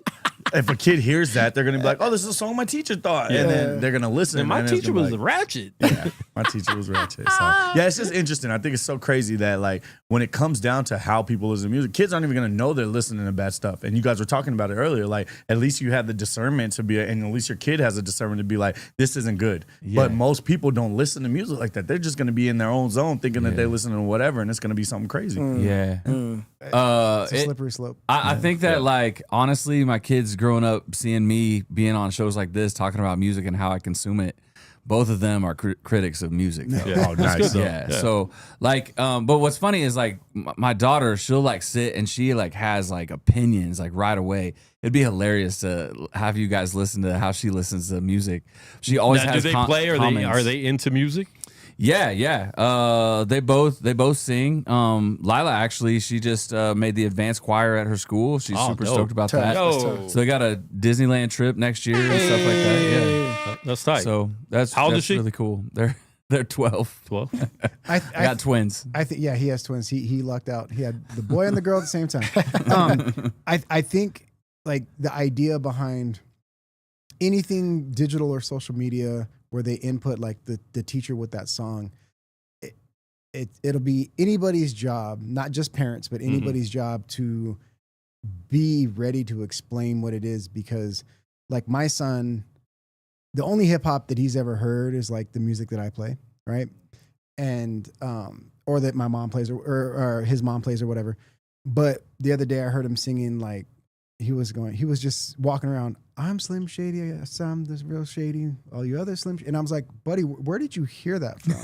And he was like, oh, it's one of the songs on Fortnite. And I'm like, you don't even know what that's. I was like, please don't sing that song anymore, bud. You know what I'm saying? That's like crazy. The lyrics to the song. you know what I'm crazy. saying? Yeah. But he's been introduced to it, not by me, not by, and I like the idea of being able to explain, because I hate being a censor. Yeah. But there are certain things like, and I'm not knocking you because I understand it's the nature of the beast, but like how you were saying, like, okay, I want to put out a project, but my project is different. Like I'm putting it out month-based strictly for the algorithm. And again, hot take, I might be the only person here, and I'm going to say it I'm not being judgmental. Nah, but do your thing. It's going to sound judgmental. Yeah, do your thing. This is what we've become as artists. We are only creating and being moved by an algorithm. You know what I'm saying? And I'm not, it's a great idea because this is your bread and butter, so I understand that. But there's a lot of people who like, they have real jobs and I just want to be famous, or I want to be whatever. I want views, I want likes.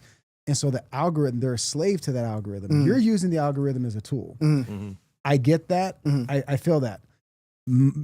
I would love to just see you put out just a solid project, but I understand what you're doing. The hustle is there, and I agree with that. But I feel like that dictates a lot of creatives now, to where the creative process. What? Why do you do that? I know, right? Just a random. No, but no. Honest, bro. That I get that, and I'm not combating it, but I want to say that man, the way I'm doing it, it's not like a combative thing. The way I'm doing it is like I'm creating I'm creating the project, but the project's coming out this way. Right. If that makes sense. So it's just doing what I love, which is like I want to drop a project, but like, hey, like you do have to play this game. You have to. You know what I mean? Like because it's gonna pass you by. Because I'm not gonna lie, I could probably throw, work on this project, sit on it, and try to like, not saying sit on it, but like, wait, and then now the game has changed again. So perfect segue right now is I dropped the Vibers Guide on July 7th, in 2025. When I dropped that, the way the internet was totally, bro. We are what 6-7 months away from that. That was 7 months ago. The internet is way different now. Yeah. So now it's like, oh shoot, like I see people going crazy, or not going crazy, but getting discovered from a different way than I know how. Right. So I can't sit back on this music. If I sit back on this music, I gotta relearn how to distribute it. You know what I mean? Yeah. So it's like you just gotta play the kind of game. But I get what you're saying, because I'm not gonna lie. If I had 1 million fans, I would just sit back. Y'all gonna get this project. Yeah, I mean, right now, like I'm still in discovery mode. That's the only. And like reason. back in the day, though, artists had to wait a couple years before they put out another project. Like they were hidden. Now it's like if you disappear for a month, you're gone. You're gone. You're gone. Yeah. You're not coming back. And that's in today's that's terrible. Yeah. For a guy who's still trying to find his audience. You know what I'm saying? Yeah. For somebody like Cole, bruh, he could disappear and come back. He just did it. He did. Same thing with Kendrick. They could do that. But as far as we go, Kendrick could stay gone. Yeah. As far as I guess I would say up and comer, or stop selling yourself short. I'm gonna say you're as bad as Luke is. Yeah. Man. Like I'm not saying like short. I'm just like you're more known. You have more traction than I appreciate you know. I appreciate it. Man. Have you considered any of these direct to consumer platforms? Yeah, I hear like about Even or Untitled. Yeah, I hear about Even, and I understand. I'm on Untitled. I just got. You're on Untitled. I'm on distribute. I'm distributing through them now. Okay, so they have a pay thing on there where you can pay for. They're trying to compete with Even. Okay, yeah. I got to look into that. I haven't looked into it, but I know about Even. But the thing with that too is it's unfortunate, but people are lazy. Like, rock with Even, heavy. I love what they're doing, and I love the artists are doing that. But it's gonna be tough to get people to get off. Yeah, I just want to watch it. But bro, you got to not underestimate your fan base. You're gonna find your core that way. If they like you and they really rock with you, and you put out, listen, maybe you don't get the same amount of hits as you do on Spotify. Who cares? You're gonna be making a lot more money, dude. If you get 30 fans that pay $10 for your album on there, that's tough. That's more money you're making off Spotify, right? Yeah, right. True. Like I think I'm not knocking your hustle. Yeah, no, for sure. Yeah. I'm thinking my brain with the Even thing. I would definitely do something. I think in my brain is thinking about how people consume. You can do like, both it's like real quick. You see, like, for example, like I just dropped a song and I see people going crazy on the social media and TikTok and Instagram and YouTube Shorts, where it's like, oh man, yo, this is fire, but it's not translating to a certain thing. And those are easy to go to, right? Like Spotify, that's easy. Right. YouTube, that's easy to go to listen to songs. So like, if it's not translating in that way, it's like, yo, how do I go and do it on Even? But it's it like, exists, hey, right? that's even another. Why does Even.biz even exist? Still, because it's obviously working for some people, right? It's working. Is that so? You, because I'm not sure what you're talking about, but like, so it's a distribution. It's kind of like Bandcamp, where you're actually buying it. You actually buy it straight from the consumer. So do they like? It's not going on Spotify. It's not going on iTunes. Yeah, I think you have to listen through it through the app. Is the literature in whatever the agreement is? Does it, because it's because I'm still thinking old school. Like, if it's a distro platform.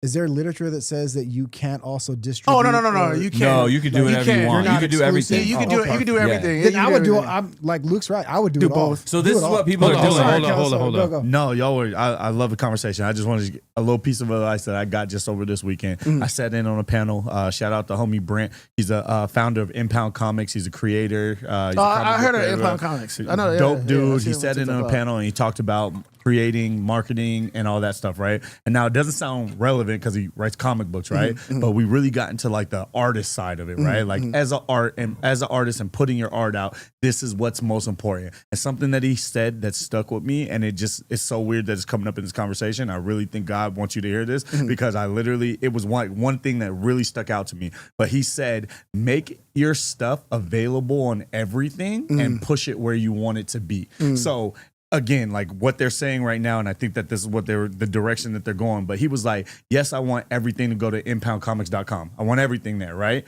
I want everybody to go to that site, buy my music from there. But if it's not available on Amazon, that extra person that I don't know and doesn't talk to, they're not going to come across it. If it's not on this bookshelf that, you know, it doesn't do really a whole lot of sales, then that's not going to be found. So it's make your stuff available everywhere. And then you do your marketing thing that you're supposed to do and that you want to do to push what you want on your side, but make sure it's available because that's still missing. But here's the thing with direct to consumer, you could put an EP on there, right? And still come out with something else 5 or 6 months later and say you get your new fans, you get and just keep talking about the other one. Keep talking about the one that's exclusively on even.biz, because what's going to happen is that's where you're going to make money. Artists are always talking about how broke they are, but they're not doing anything to fix it. They keep giving into the beast of just giving their music away when they're spending all this money on studio time, studio equipment, getting videos done, pushing, doing all that stuff, when there are ways to make money.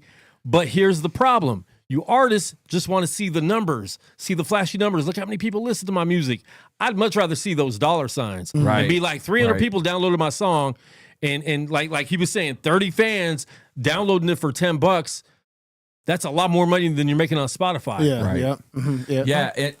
I've seen so many different models of how people use Even. So like just a couple ideas. Like some people will put out the whole album on Even, and they're not putting it on DSPs until they've reached a certain quota. Or they put a deluxe album out on Even only, and it's got like samples and stuff that haven't been, you know what I'm saying, that haven't been cleared, and you could just buy it direct from them right there, right? And then, or you got the exclusive that's only on Even. It's 5 tracks you've never heard that you won't ever hear ever again. It's on Even, and then you're pushing your next album that's going to come out on DSPs in 6 months or whatever. Like there's so many different ways you could use it. And you could still put everything out everywhere, like he was saying. But maybe you could stagger it a little bit, create some hype. And you know what's crazy? Me and Luke are saying the same thing, and he's going to take Luke's advice. No, I was adding to what you said. He's going to come back in 6 months and be like, Luke, man, you really got me thinking, Luke. I got on Even. I made $600,000 on Even. I'm gonna look into. Honestly, I never looked into it. I've seen it, and I've seen certain things happen on it. I think I've downloaded a couple of Fringe tracks on that joint, and I think Cole was on there too. I think Cole did this. That's smart. He did his mixtape on there. The Blizzard joint. So like I know what it is, but I think. And you have a fan base, bro. It's not like you're a brand new artist that needs to. That's what I need to get out of my head, because I'm thinking about them, and I'm thinking about like how the algorithm is working, and how people are just like, that was tight, and then go. Like they don't want to go. Your fan base is posting a Starbucks drink every day. So if they could buy a $7 Starbucks drink, they could pay for your album. No, it's not about that. It's about the conveniency. Moving them away from DSP. You make it convenient though. And if they're following you, you're posting that every day. You get a number where you can shoot text out to, a text blast thing. So they're getting text, they're getting messages. If they don't buy it today, my boy Dolomite does this. He still texts me to buy his album for $1, right? But he does it often, not every single day to where he's bothering you. But hey, did you get my album yet? Hey, can you, And you just do it, not being a jerk, not bugging them. But hey, if you haven't heard it yet, just remind them. You know what I'm saying? And your fan base, even if it's $1, you know what I'm saying? Like name your price, $1, $10. Like there's some people on Bandcamp, when I get the email saying they dropped a new project, I always pay more than what they're asking for. It might be $10. I'll drop 20 or 25. Peace just did that with his new project that's coming out. Yeah, that's what I was talking about. I didn't buy that one. That's how the last Tunnel Rats album they put out on Bandcamp first. Yeah. And they had more songs on Bandcamp than they did when they. Yeah, I look into Even, man. I've definitely consumed music through there, so I'll check it out, man. I haven't I be so concerned with like convenience. But here's the thing: even off air, you could talk to us to get like other advice. To as an artist, you have to throw ideas off other people. Yeah. And just be innovative with it. Mm-hmm. Just do different things. Don't do what everyone's doing. You know what I'm saying? Mm-hmm. And that's what's gonna make you different than everyone else. Yep. So yeah. What happened? I'm sorry. I just looked down at the comments. Man, Somebody said something crazy. Club's crazy. Oh, that's me. What I say? What did he say? I don't clean. I He's don't talking clean. about Hulk in there. I don't Oh, is that clean. what he talking about? What did he say? That was like Milkshake's my cleaning music. Milkshake is Quan's cleaning song. That's crazy. That's crazy. I want to say, Dizzy asked if we could at least listen to her track tonight before. Yeah, I got it up right now. Let's go. And then Hype Man Prince said he was gonna submit something too. I put the thing in there, but Let's get it, man. But all right, we're gonna play Dizzy Live's new track right now. She wants us to critique it and tell her how good or bad it is. This is Dizzy Live, Son of God, right here on Speak Life. She's been pushing this too.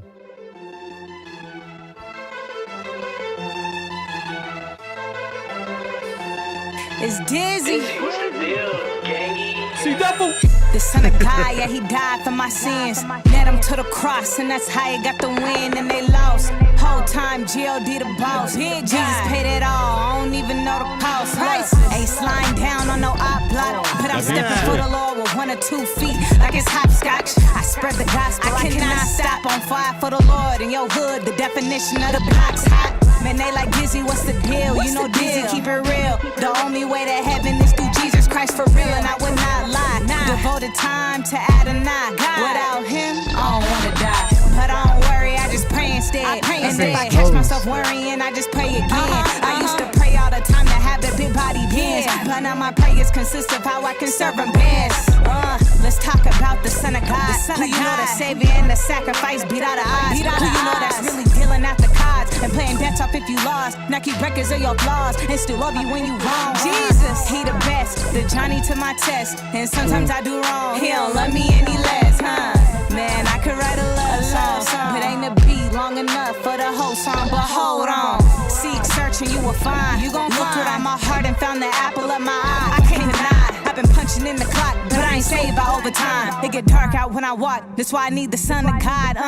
Call me dope boy, the way I get this daily bread. The word popping, like I opened up a biscuit can. Don't need a hook to be a fish on in. God used me as a bait, the spirit reeling them in. Hold on, you pray for strength, but still ain't picked up weight. Man, how you gon' get strong if you ain't picking up no plate? And I ain't talking about the glass ones. They always say I ate, but that's the Father, Spirit, and Son. Do you have what it takes to show them love when they ain't have none? God working on my heart, but I can say I'm better on this walk than from the start. But if people get to talking about my, you know that part? I was lied up in my sin, that's why I'm glad about my God. So let's talk about it, sit back, politic about it. In any room, I'll be a witness, cause he took me out of from it. Gave me purpose to the pain, so I ain't tripping about it. Stepping over what was meant to break me, I ain't slipping about it. The Son of God, yeah, he died for my sins. Led him to the cross, and that's how he got the win. And they lost, whole time, G.O.D. the boss. Jesus paid it all, I don't even know the cost. Yeah, the Son of God, yeah, he died for my sins. Led him to the cross, and that's how he got the win. And they lost, whole time, G.O.D. the boss. Jesus paid it all, I don't even know the cost.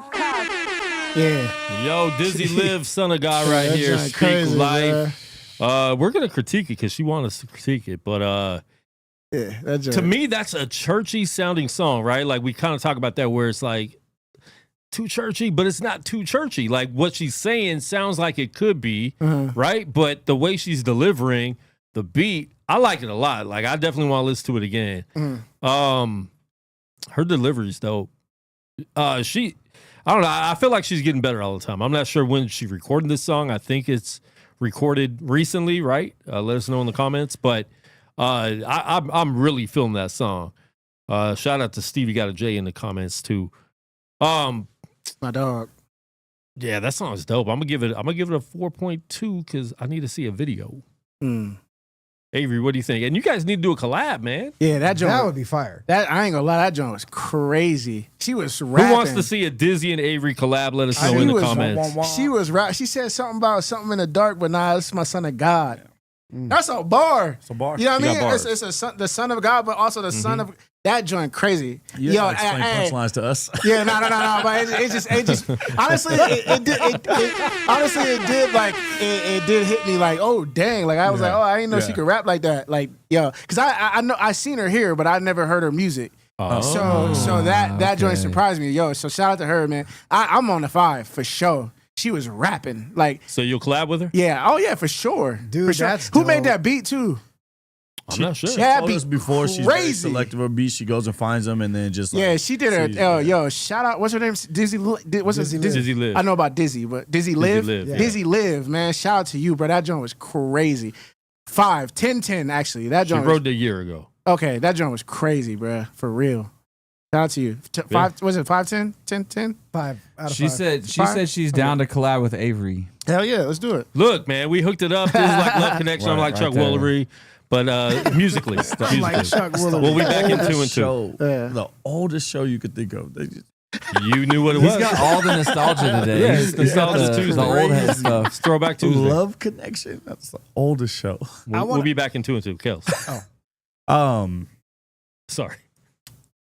I'm not gonna lie. I came in here like, man, like me and Dizzy cool now. I could really hate on her and give her some real criticism.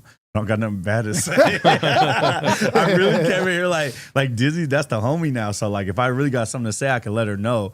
And it was fire. So I'm a little upset that it was so dope that I really don't got nothing bad to say. I will say, Quan says the delivery kind of saves like the churchy stuff. But some of the lines to me still feels real churchy. But that beat was so West Coast and her delivery was so heavy that you just vibe with the whole track. Definitely had me like, I would squabble up, you know what I mean? Like really had me feeling like it was a West Coast rhyme fest. So she went crazy. But I want to see like, I don't know, maybe it needs to be some kind of like integrating a little bit of storytelling and but just a couple bars, I'd be like, oh, that was a very like churchy line. And like if you perform that on a stage at a church in front of somebody, they're gonna be like, oh, that's the Bible, hey girl, you know. So that's my only thing. I want to like punch. Feel free, rap. Don't cater to nobody with your lyrics. Like I know that you really bout it. I know you really be in your word. Like say the same thing, but say it in a creative way. You could say it in a creative way and not be so like word for word right off the Bible. And you're not going to offend nobody. Be you. But that was heavy. Yeah. That was super heavy. All right, we'll save Luke for last. 5. I mean, my only criticism that I have for the track is I feel like the ad libs and the overdubs, they were a little much because Dizzy's dope by herself, and she definitely has good wordplay. She has a good rapping voice. Her voice is good.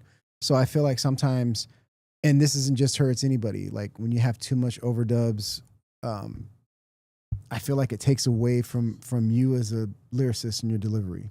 I am on the other side of the spectrum of you guys. Like I feel like sometimes let it be as Christianese, as churchy as possible. Like don't be ashamed of it. You know what I'm saying? But I know her personally from the times where she sits in and hosts with us.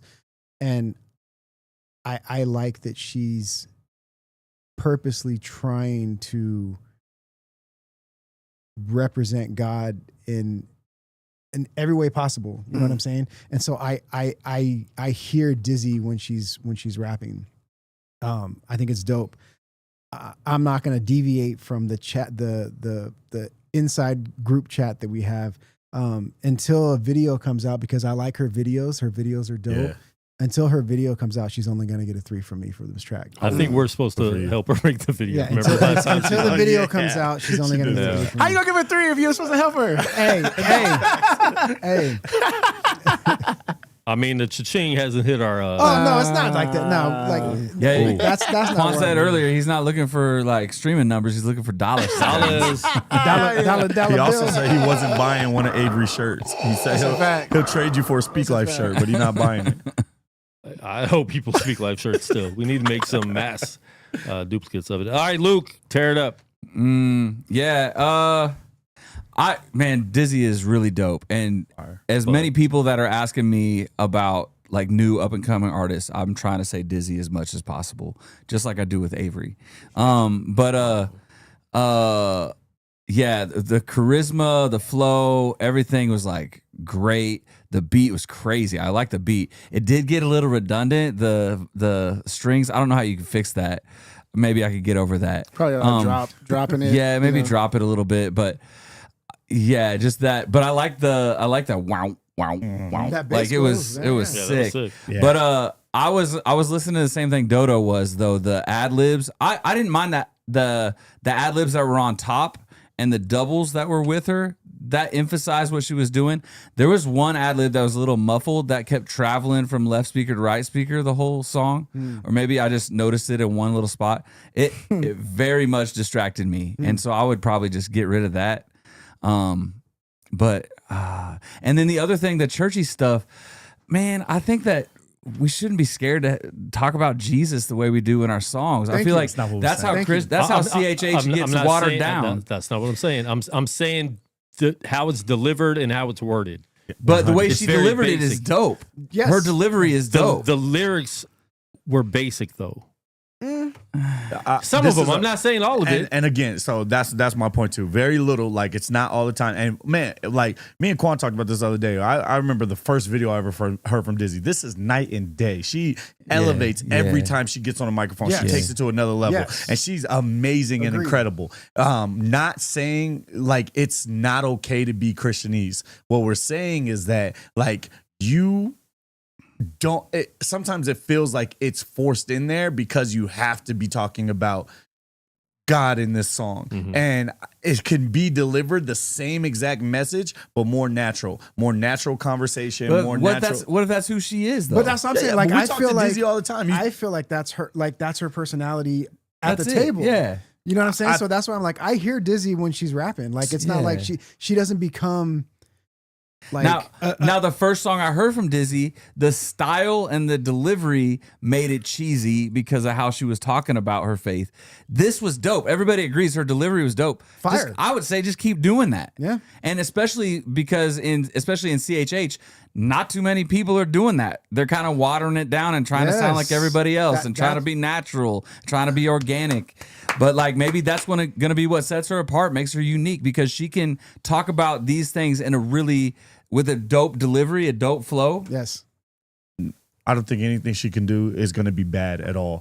What I'm saying, I don't think anything she could do is going to be bad at all.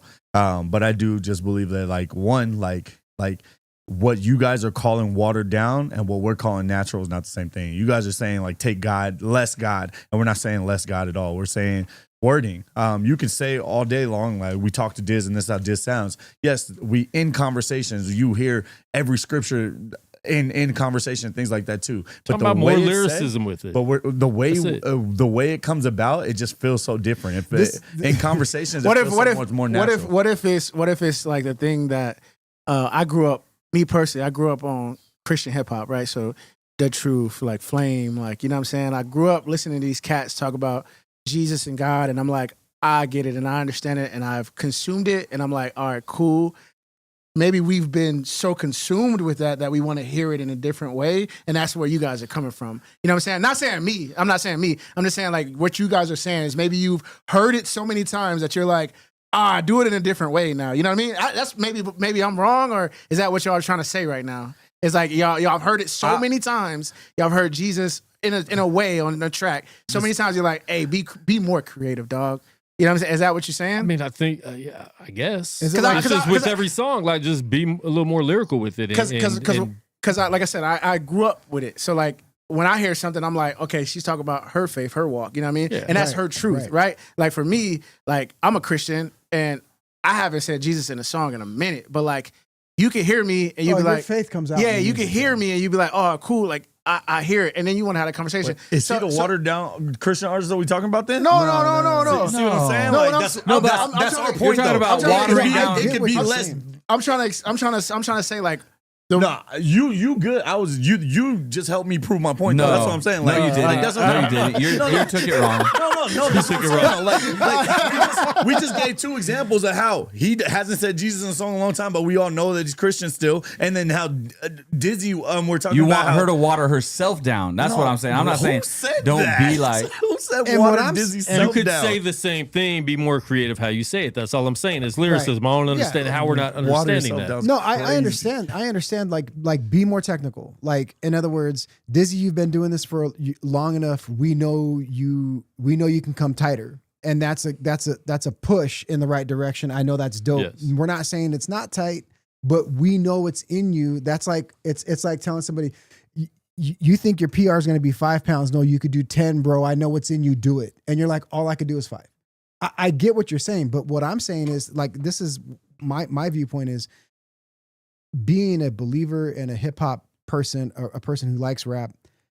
It's refreshing for me just to hear somebody just, if you can't go right, whatever corny Christian thing you heard, those things, they help me. So that's like, the big. I'm okay with it. That's what I'm saying. Like I'm okay with the way the song. So that's the big thing is like everybody has their lane, right? So like you guys are saying this, but like what if Dizzy Live has fans that just want that? It don't matter what the heck, like, you know what I mean? I don't want a complicated Jesus. I want you to tell me to my face that he died on the cross. Complicated to be more artistic though. I would say complicated. Like shout out to my dog, Uma? Jay Givens. Jay Givens was a complicated. He's still complicated. Complicated like lyricist. You know what I'm saying? Yeah, Propaganda was complicated lyricist, right? When he talk about Jesus. Still is. Ambassador, complicated lyricist. Yeah. Talk about Jesus, right? So like when you get somebody that's like, you know, I would say T-Bone. T-Bone was not complicated, but he in your face, yo. Jesus from I'm a gangster. That used to be Jesus. Well, like T-Bone just copied everybody. But it's like real quick. Go I know ahead. you can talk all day. No, go ahead. Dizzy said, "I'll take your advice on the ad libs. I honestly don't like to do them anyways. Don't do something in the studio you don't like to do. Not every song needs ad libs. Don't listen to your engineer all the time that says you need to put ad libs because most artists." When an engineer tells them to do ad-libs, they're just going in there and being like, and they're doing stuff that actually makes it sound worse. So you don't need to do ad-libs all the time. So anyways, what were you saying? Anyway, I'll give it a 4. Yeah. Okay. It's a 5. It's a 5. She was spitting. And her flow was nice, man. So I rock with it. Question. And now this is just a conversation between us because bye guys. No, you'll get this idea. Yeah. Are you coming from the point of the 4th John effect, where when he came out on Real Spit, it's like this is a totally different 4th. 4th was good before, and it was real here. Yeah, it's just being Real more Spit lyrical. came out, it it's was some like, more dude, bars, who is I this guess. guy? You know, Who is Okay, I get it. Because a lot of her saying. songs have that same vibe to it. You know what I'm saying? Mm-hmm. And she's still dope doing it. I'm saying to go to the next level. She will. You know. Yeah. Be more artistic, though, is the lamest critique to ever give somebody. No, it's not. You know what bothers me about that track that we just heard, though? Like, so Dizzy. No, I want to know how that's a lame critique, saying to be more artistic and be That is more so vague. Creative. Like, hey, Dodo, here's a more piece creative. of paper. Be artistic with it. Mm-hmm. Like, But we're talking about specifically about the delivery. Okay. that's like it's like telling somebody Be artistic. Be more artistic. Be more though. hip hop. Let You your can be more hip hop. so vague. Let your graffiti Okay, art be more urban. I just drew a man. You gotta be Can I more, be more artistic to make it look though. more real, like more that? artistic. I mean, you could be more artistic. So for you can be sure. more artistic. Yeah, I don't understand. More So More, you're artistic. saying more artistic on the lyricism stance. more Yeah, creative, more doesn't artistic. make Sorry, any I didn't sense. say the right. Well, it does. It makes perfect sense. So I think it means creative. We said that too, though. We said that. Yeah. Yeah. We said a lot of different words to try to a get you lot. guys to understand. And I'm somehow not- it keeps turning into you guys are trying to change who Dizzy is. No, I get what you're saying. I ain't say that. I understand what you're saying. Dizzy, you killed it, listen, bro. I rock Dizzy, with this. shave your head. Start wearing Dizzy, you fatigues. sound too godlike. What? Nobody said any of that. What are we talking about? I understand what you're saying. I'm on the wave of like she should just stay like this though. Okay, that's so basically what you're saying is Dizzy's dope. She's your favorite up and coming artist, and that's fine for you and what you say. And there's no think she's- criticism into how she can deliver her lyrics. Yeah, I think she's naturally, as she does this more, she's gonna explore like what else So there is. she's gonna be more creative. She's gonna, I don't know, more creative. I more creative. So why can't we give More feedback? But yeah, no, the word creative. The word creative there does not work though. Like creative could be, oh, I'm gonna be more creative, so that just means my music videos need to be better, or like, you know what I'm saying? Or lyrics. But we've been talking about her lyrics and more specific- creative lyrics is like lame though. Let me ask you I don't this. think it's lame That's at all. your opinion of it being I lame. listen don't to music understand for that. lyrics. I don't listen to music for beats. I listen to music for the lyrics. I can And understand what they me mean personally, Just the If word it's creative art- just if irks it's art me. and It we gives me take- an ick. It might need a different wording. Ick is a very it gives me the dumb ick. word. The Yeah. word ick gives me the ick. That's such a liberal blue-haired woman word that Luke just used. No. Let me ask you this. Do you feel like she would get to that level if she would make more music? I mean, I think she makes a lot of music. I don't know. And that's and And sometimes it's creating with other people too. I'll throw her under the bus right now. If she gets on a track with Avery, they're in the studio together writing, which a lot of artists don't do now. It'll be fire. You step up your game. You step up your creativity. She's got a I whole don't know if it's project. creativity, She though. has a whole project. She was telling us. I use that word Broad just word. to It's such a broad word. That's so annoying. I don't know what you would call it. What would you call it then? I don't know. More dialed in, more articulate. Like more dialed in lyrics. My team hates it if I'm like, hey, be more creative with this. Hey, do this video, but make it creative. And they're like, yeah, we don't. I mean, you can one do phrase yeah. out of context. You We can- said Okay, so artistic. much Make other it more things. artistic. The- It doesn't do anything. It's the thing where you say it's the thing where you say, oh, there's a cat in a hat, but you could change it to not say there's a cat in a hat. There's a So you be a little more creative with how you say it. there's a kitten. There's a kitten with a mitten. But that's being more creative, But- in the lyrics of what we're saying. So it makes sense. I see what they're saying. It makes sense. in a But sense. who's to say that nowadays to actually say cat in a hat in a rap wouldn't be creative? Okay, I was trying to wait to see if he was. I didn't know. I didn't know. Even she's saying it in the comments though. So like this is what I was getting at. Like she was talking about like in the studio. She was saying she has a project that she's been sitting on, and I was like, it should be out. Yeah, you know, like 100%. you're that good. Like you said, how long ago she made this track? She said a year ago, and she said the album was done in December. She was supposed to drop it in December. That's what I'm talking about. You see what I'm saying? Like, Still sitting on that. But like she said, she was here a couple weeks ago, and she said that she's waiting for more creative work, so videos and stuff like that, to have more content, some more creative content to be able to put out. But Doll said a feline in a derby for a hat, for a cat in a hat. I mean, listen, man, that was creative. That was some creative lyrics. Yeah. No, that's So Luke's taking his creativity to another podcast for the next 5 weeks. So this is his last show. Luke, he definitely not coming back after No, this. he's He's so not tired of me and Quan. He's like, can you sign me up for the next year? Me and Luke are usually eye to eye on everything. We're usually like this. I'm like, yeah, that's a good point, Luke. And I'm over here just agreeing with Quan for the first time ever. And he hates it because he doesn't agree with anything I say. That's funny, man. Shout you, Dizzy Live though. That me personally, I rock with the joint, man. I think it's solid, and it's gonna hit the. I mean, you released it a year ago, but like No, if she you- wrote the just year. released Oh, She Road of the Year. You released just it. released it. Yeah. Okay, so yeah. So I mean, honestly, just do the videos, man. It's gonna catch who it needs to catch. That's the whole thing of this world we living in the internet space. Is it don't even matter what Quan or Colt saying. Like it's whoever is gonna. It get also to, doesn't matter what Avery's saying. Yeah, it doesn't. Nothing in this world matters. Nothing matters. It doesn't. Put it out, and it's gonna. The audience is gonna get to the audience that it needs to get to. That's the whole point I'm trying to say. I'm not trying to disrespect their opinions. We'll but all it's- be I'ma say dead in this. 100 years anyways. Nothing matters. I didn't mean to disrespect the opinion. I'm just saying. you good, Yeah. you good. I just want to clear up, and I think Dizzy knows because me and Dizzy rock. Like I think she knows, but we have listened to maybe 3 or 4 Dizzy tracks, and there was one night that like I went song for song with Dizzy, and everything we say about Dizzy is like, oh my god, it's so fire. Yeah, 'cause she because beat it you. is. Well, don't okay, pumpy brakes. Everything she does is so fire, right? It is a disservice to sit here and act like there's no criticism to be made. And if our criticism is valid in any other artist's perspective and you agree or don't agree, it's fine. But if two people are saying like, hey, this is something that we thought, it's valid to share that criticism. Oh, yeah. And that just like if you guys are criticizing the ad libs, and I was banging my head to them. You know what They're I'm saying? criticizing our criticism. They're criticizing so it is a disservice to Dizzy to sit here and just hype her up without having anything to say. And a thought came to my mind and I shared it. And it has nothing to do with how amazing of an artist she is. That's not I literally think that there's a way that if she enhanced her delivery in certain lyrics, I think that she would be in a category where we wouldn't be talking about a dope female Christian hip hop artist. We would just be talking about one of the dopest female rappers we've ever heard.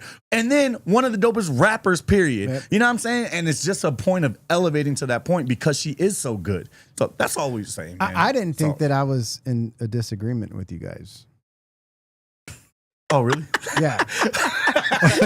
So we was just this got really crazy though. No, because you said, no, I agree with Luke, and then you guys kind of teamed up. What I was saying was, bro, that's funny. I didn't see there was a problem He's with. just sitting there watching the fight. Yeah, that's funny. Right. He was trying to mediate. I just didn't see a problem with what she said in That's not that a- song that's not a in particular. disagreement. Yeah. We didn't say I don't there feel was a like- problem with anything. I don't feel like there's a disagreement, but like, I mean, at the end of the day, she's like, the one thing that all of us agree on is she's dope. Right. You know what I'm saying? And No, I I'm think, taking that back. I don't think she's dope no more. How about that? Now I got a lot to say. Dizzy's getting more wanna argue airtime to right argue. now than she does when she's in the She's studio. probably not even in the chat anymore. She left. Yeah, she like, bro, I'm done with this. said I'm She's out. rewriting the song. I'm out. She's at the studio right now. Like, can I do? Excuse me. Can you help me with something a little more creative? She's like, funny, bro. I'm writing a diss track, but all y'all getting flamed. She might do that actually. That's funny. I mean, I critique people all the time. I'm always giving people feedback. I just on that particular thing that we got from Dizzy today, I didn't have anything from how she wrote it to because I like if you change out all that we stuff, did. We've been doing we this lose since the- 2016. Right. So some you people know how agree, I some people roll. don't. Yeah. Yeah, You know that's how I why. roll. But That's the only thing. I don't know that's why weird you is need the disclaimer though. Like we know how we're critiquing people. No, No, the you're disclaimer critiquing our came from- critique, though. It's from us being critiqued. Yeah, it's because in any other show we would all have our separate opinions and we would And go then our we separate move on ways. to the next song. And in this one, y'all had to say, "I disagree. I think you guys are wrong." Like to our critiques, y'all are the outliers in this situation. I think it's because And then the words we used were not right. I think it's because Dizzy is family though. You know what I'm saying? That don't mean No. because she's family. We got to be. No. See, now you're misinterpreting what I'm saying. You're saying that you guys said something and we said something. You guys are in agreement. We're in agreement. And the reason why there was like a discourse is because like we all feel passionate. Like you guys, like that's like my little sister, and I know she could do better. And I'm like, that's like my little sister. I like what she put out as is. And then it became this mash. You know what I'm saying? But the one thing that we all agree You see on. why I keep saying stuff like is- I also like what she Yeah, put out yeah. because like we're saying it like we're saying different things. We like you guys the are song. taking our little critique and making it sound like we dismantled her or something, and No. just by disagreeing. I don't No, think I it was didn't say like that. that. No. No, I don't think you dismantled her at all. I think we All all I'm saying agree is that she's dope. If I would have turned and said, "Oh no, Luke, you're wrong about the ad libs," it would have been weird. Yeah. Because that was your critique to what you heard. All right. It's true. So you guys want to know how I started, and then we can finish it. Is the whole thing about the Jesus, and then he chimed in on like, don't change the Jesus thing. Yeah. Be more creative on the Jesus thing. That's what you guys. That's where it started, and now it's gone. It's Yeah, it gone. went It's crazy. We're out there. We're out there. It's far, but hey, man, I'm loving this, man. That's love. That's how you know it's love right there. That's how you know it's We love. don't play about Dizzy. We don't play about Dizzy. Yeah, For shout sure out we Dizzy, don't. man. That's what's dope. We don't play about Dizzy. Shout out Dizzy, man. Yeah, I can't wait for that collab with Avery Harden. That's gonna be Let's great, get it, man. dude. I'm with it. I'm with it, man. She's dope. I rock with her, man. I like the flow. I like the flow. That beat was crazy. My Yeah. beat selection is a little different though. Like I don't have like a.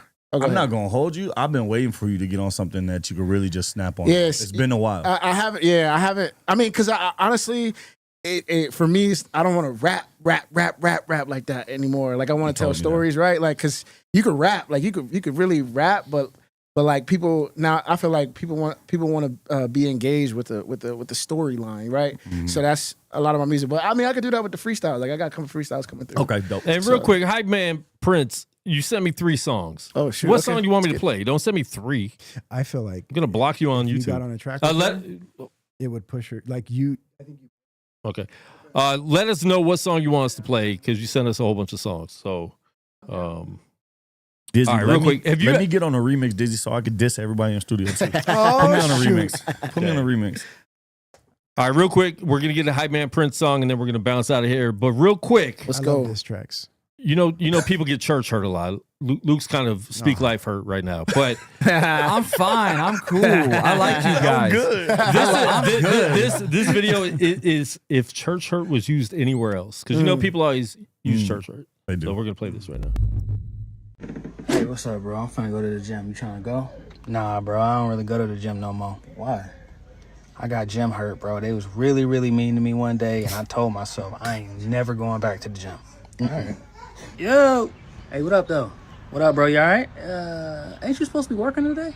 Nah, bro. I don't go to work no more. I got work hurt. Yeah, bro. Boss was mean to me Work hurt, one that's a time. big one. Told myself I ain't never going to work again.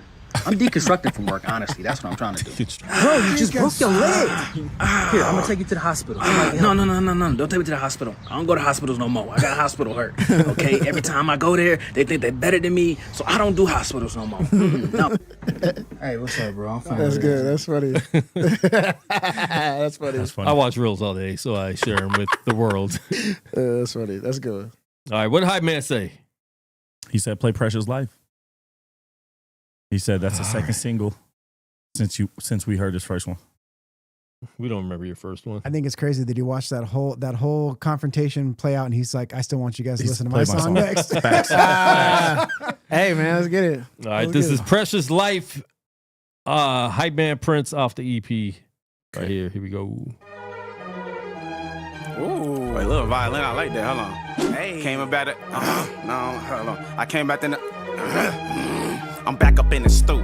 Brought the whole crew. Yeah. Me and Holy Spirit gonna make it do what it do. I got Jesus on my side. You know he down to ride. He's passed me the blick. So now it's time to slide. I got the whole 66. Bible on my hip. He said, don't ever worry. I'll never lack. So don't trip. Now open up your Bibles. Ecclesiastes chapter 1. What has been is what will be. What has been will be done. Block out all the haters. Nothing new under the sun. Like the dust off them Bibles. That's in verse 9. Hurry up and go read it. Cause we running out of time. Don't change the thing. Book, if it's any consolation, I slap it with this holy fire. Quick and no hesitation. This one for the homies, and this one for the bros who came up from the struggle. You know how it goes. Mama lost a job, pops wasn't around. I'm sitting here thinking, why this happened to me now? It's cold out here, snowing in my town. Dark up in my room, I can't even look around. Which way do I go? To the left or to the right? Is it day? Or is it night? I don't know. My head feeling off. Something ain't right. It's a lot of warfare. I can't even sleep at night. The devil stay creeping, but Jesus got him leaking. He already shed his blood when he died upon the cross. Now every time I slap me, he huffing like Rick Ross. By his stripes I am healed, and those weapons shall not prosper. My name is in that book. Check my life on the roster. Yeah, he is a thief. Larking in my mind, got me questioning Jesus like every single time. Jesus, where you at? Do you care about my needs? Jesus, where you at? Do you care about me? Jesus, where you at? Do you even hear me? This one for the homies, and this one for the bros who came up from the struggle. You know how it goes. Rice with no chili, frosted flakes in my bowl. Gas with no whip, so we walked into the stove. That's a family trip. Twin got a, said, Twin got a bad like she walking with a limp. Told my mama look at Precious, she acting like a pimp. It was all fun and games, but she kept doing it for days. Days turned to weeks, and weeks into days. Precious, what's wrong? Why you walking with a limp? Doc said it's cousin, he ain't talking about no sign. What? Jesus, where you at? I really need you this time. My sister only 6, this is not okay. Wanna take her outside so we can just play. She can barely freaking walk, I can't handle this today. Mom's pregnant again, had a whole nother sister, and we called her baby twin. Ooh, that's tough. This one for the homies, and this one for the bros who came up from the struggle. You know how it goes. Now I'm back up in the hood, roaming in the streets, crying about my sister and what I'm finna eat. Yeah, I said.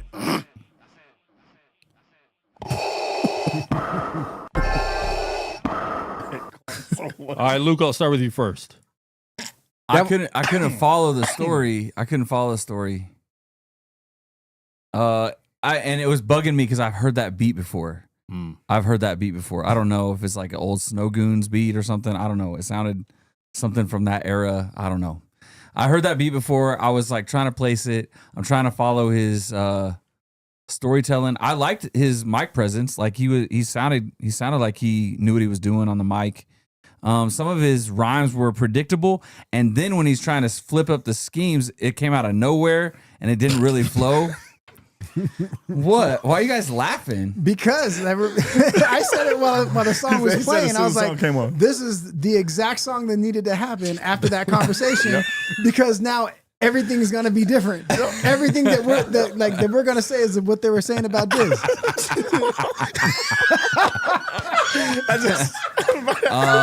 And then the breathing ad libs were that was too much. That was a lot. Too much. I'll give it like a 2.2. So you probably should have been a little more creative. See, I just don't know what creative means. That's the problem. I don't know what creative means. Y'all gotta chill, man. Let me go. All right. I feel like the story flipped up in the middle and all of a sudden it was like about something serious on a playful beat. So I would rather you take that and make like a story type track with that because it sounded like it was something deep, but it came out of nowhere. All of a sudden it's like we're bobbing our head to God, Jesus, and then all of a sudden it's like my sister doesn't have legs or something. I'm not trying to be funny. Again. Like I was lost because all of a sudden now it's like a storytelling song on like a fun beat that it just I was lost. I was literally lost in the song. And it was a little basic with the word. It was like I was basically able to say almost every punch word. So that's what I want the artist to be a little more creative with the words. Yeah. No. Avery. Oh, come on. Honestly, man, I'm not trying to roast. I just think you just need more reps.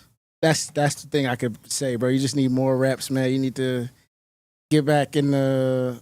And real quick, he's explaining. So my sister's name is Precious. She had cancer, so I was telling the side.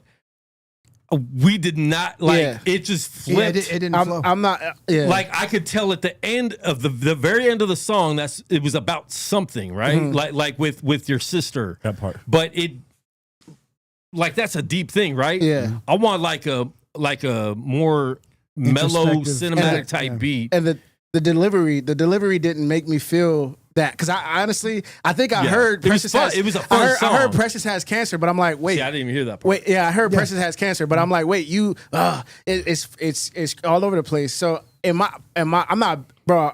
I'm sorry if I was laughing. I'm not laughing at that situation.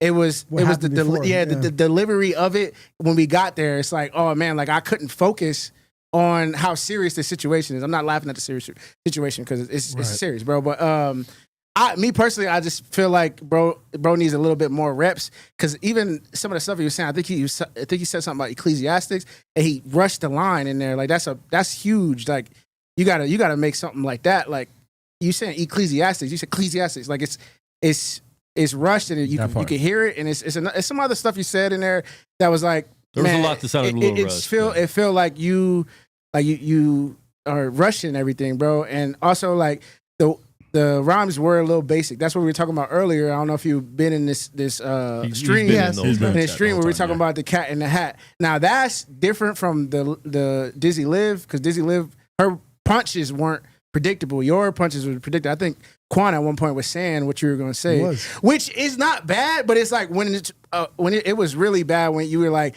I'm coming through the sun. I hit you in the head. Hold on. I'm about to go to sleep, go to bed, like something like that. Like it was like we knew exactly what you were saying. And honestly, bro, I'm not roasting.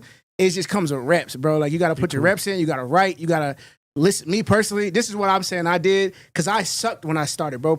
Trust me, bro. Like you can ask anybody. Yeah, I think Quan knew how I started when I was like 14, 15. Yeah, you were cool. Like, I don't think you ever sucked. I wasn't great. I had to put my reps where you're in. At right now, I had to put my reps in. I had to follow.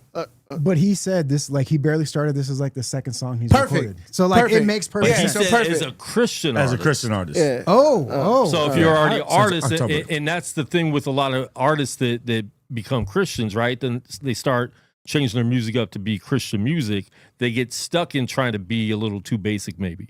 Yeah. I mean, me personally, bro, like I'm gonna just say this and I'm done.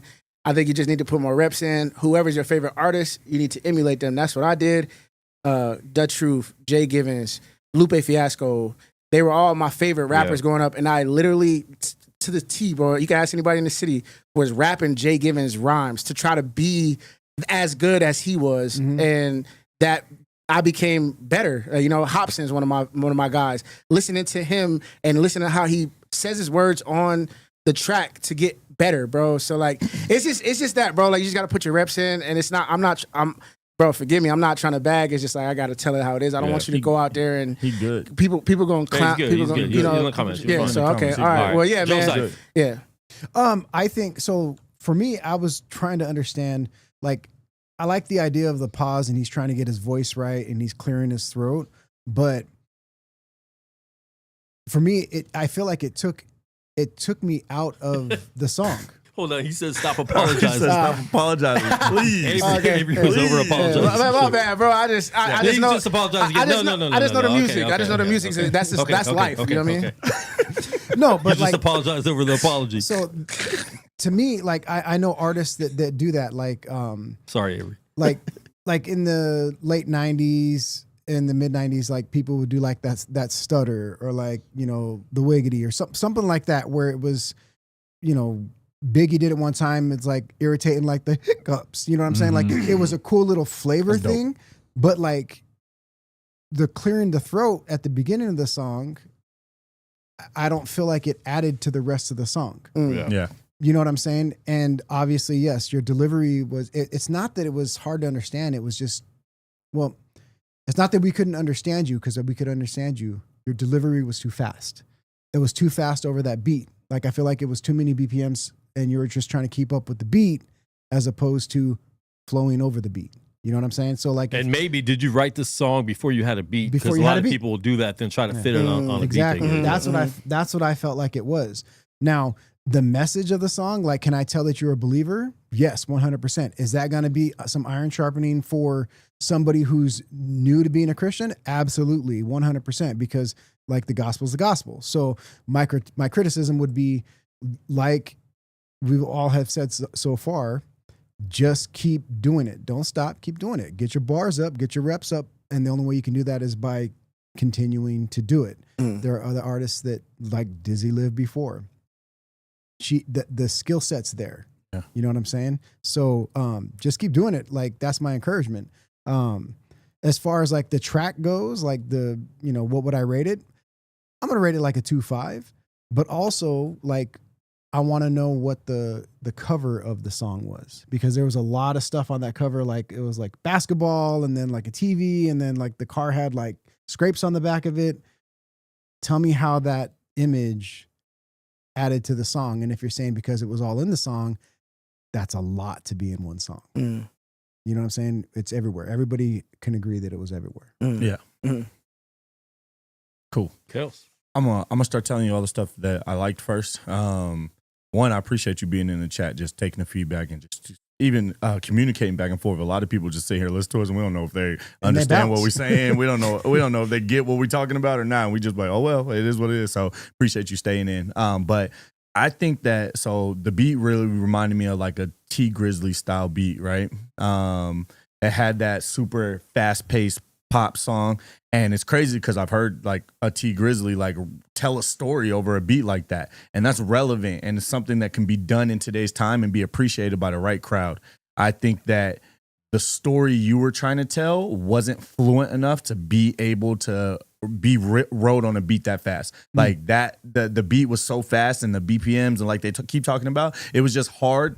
Not just to rap it, but the story didn't flow enough for that. But I like the beat. I like the relevancy. I like that it's something that was upbeat. But that's where all the confusion comes from, right? You hear the beat, you hear the song, and you're like, oh, he's about to go hard. And in the first few bars, you're like rapping hard for God. Open up your Bible, please. And then the next thing you know, you're just talking about something completely different. The ad libs kind of throw you off. Like, I thought like maybe you were trying to grunt to show frustration, but at the end of the day, it's like, okay, it sounds like now you're grunting because you think that it's a good filler in the song. So literally take that out. Tell your story the way you tell it. You trust your flow. Trust that you know how to rap, and use that to get your point across.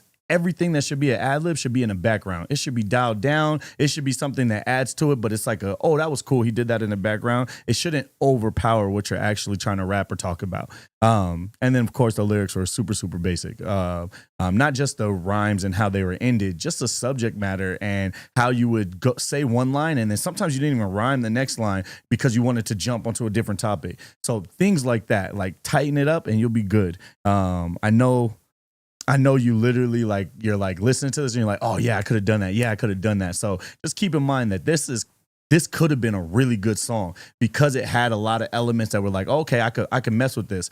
But at the end of the day, it's a lot of tightening up and a lot of literally like fine tuning small things to make it sound like, okay, this makes sense. This is appeasing for a listener. And you don't ever want to cater to an audience, but you got to make your stuff appeasing for the listeners. Sonically, Luke and Quanta break down a song sonically every single time. Because if it's something that's not easy on the ears, they're like, I'm not listening to that again. And that's not just the rapping part. That's what type of beat, how you use the beat, how it's mixed and mastered. So keep all of that in mind. You got to make it appreciative to the crowd and make sure that it's easy on the ears. But dope flow. Keep it up. I want to hear more from you, bro. I'll go back and listen to that first joint that you listened to, and I know you'll submit more stuff. So yeah, we'll talk next time.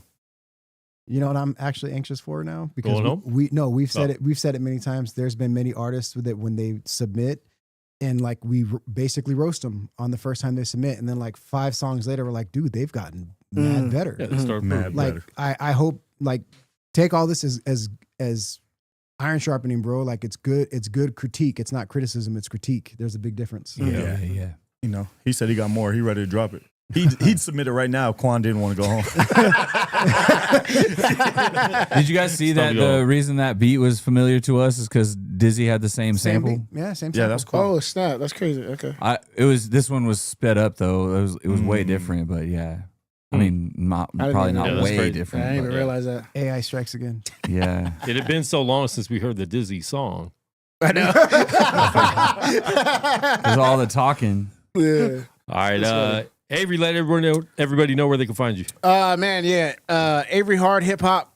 Sorry, Avery Harden Hip Hop. What did I say that? Avery Harden Hip Hop on a lot of things. Avery Harden on everything. And yeah, man, check out my music, brother. That's all I got. Oh, yeah. A song every month, man. On the 27th, around that time. So we just did one on April 27th. Next one's May 27th. And we're doing freestyles. So if you want to hear bars, we're going to do that every Monday. Or not every Monday. Every other Monday. So nice. Dope. Yeah, that's gonna be fun. It's gonna be fun. But I should have did it. Should we rap in studio? Yeah. I've been telling Quan for a minute. He just needs to throw a cipher. Like get some heavy hitters that just got 16 in their pocket and then just go. Like I've been telling Quan for a minute. Yeah. So I wish I had something for you. Like a Speak Life. That would have been dope. Like single type of thing, or like just a Not live. Not a track. Like exactly like a live cipher. Just play a track. Play a track and whoever I don't got 16 care. in their pocket, they can rap. I don't care what anybody says. I still love rapping, but like I know people. Yeah. Let me see if I can. Go ahead. Man, I'm doing a written. I don't care. Love. We knew you weren't gonna freestyle. We rocking with this beat though? I like this. Go ahead. Oh, I gotta find something too. Oh, this is more you.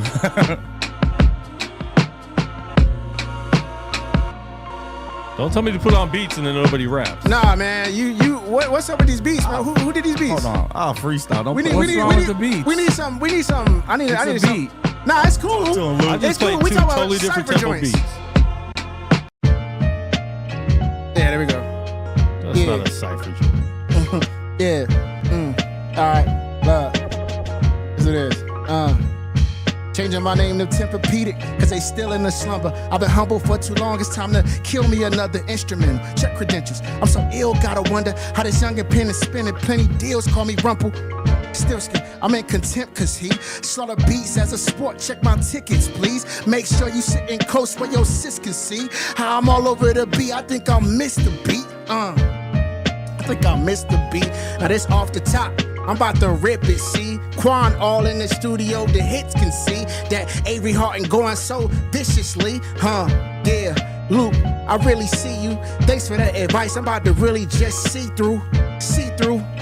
Avery so lethal. I'm about to do what I do. See my people in here. Cole, how you doing? You gon' rap too?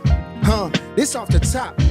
Yeah. If you off the top, I'm going off the top next. Understand we don't curse, no hex. I'ma be up in this beat, it's a flex. I'm cold with it, so tell me who got next. Never ever gonna leave the studio sad, except tonight because I made Luke mad. That's my dog, and he know it for sure. And he gonna hit me later, be like, yo, it's so good, Cope. Dodo in the track. Go ahead, come back, go ahead, Quan. I think Quan was about to rap. I feel like he was. Quan, you rapping? Go, Luke. Nah. Quan, you rapping? No. All right, Joe Sight. I'm ready. Put your headphones on. Get ready to go home. Put your headphones on. Yeah, ready to go home. I appreciate y'all, for real. It means a lot. I'm really in the spot. We at Speak Life. I'm raw, you already know. Go on there. Hey, yo, we shooting tonight? We shooting tonight, Quan? Quan look tired, look like he want to go and take a nap, so I don't think you shooting. You going to have to drive right back to L.A. Listen, man, we are out. Follow us at Gorilla Cross on all social media. I had a freestyle in a let's go minute. shoot. That was good. Yeah, that was It's dope. so fun freestyling. Yeah.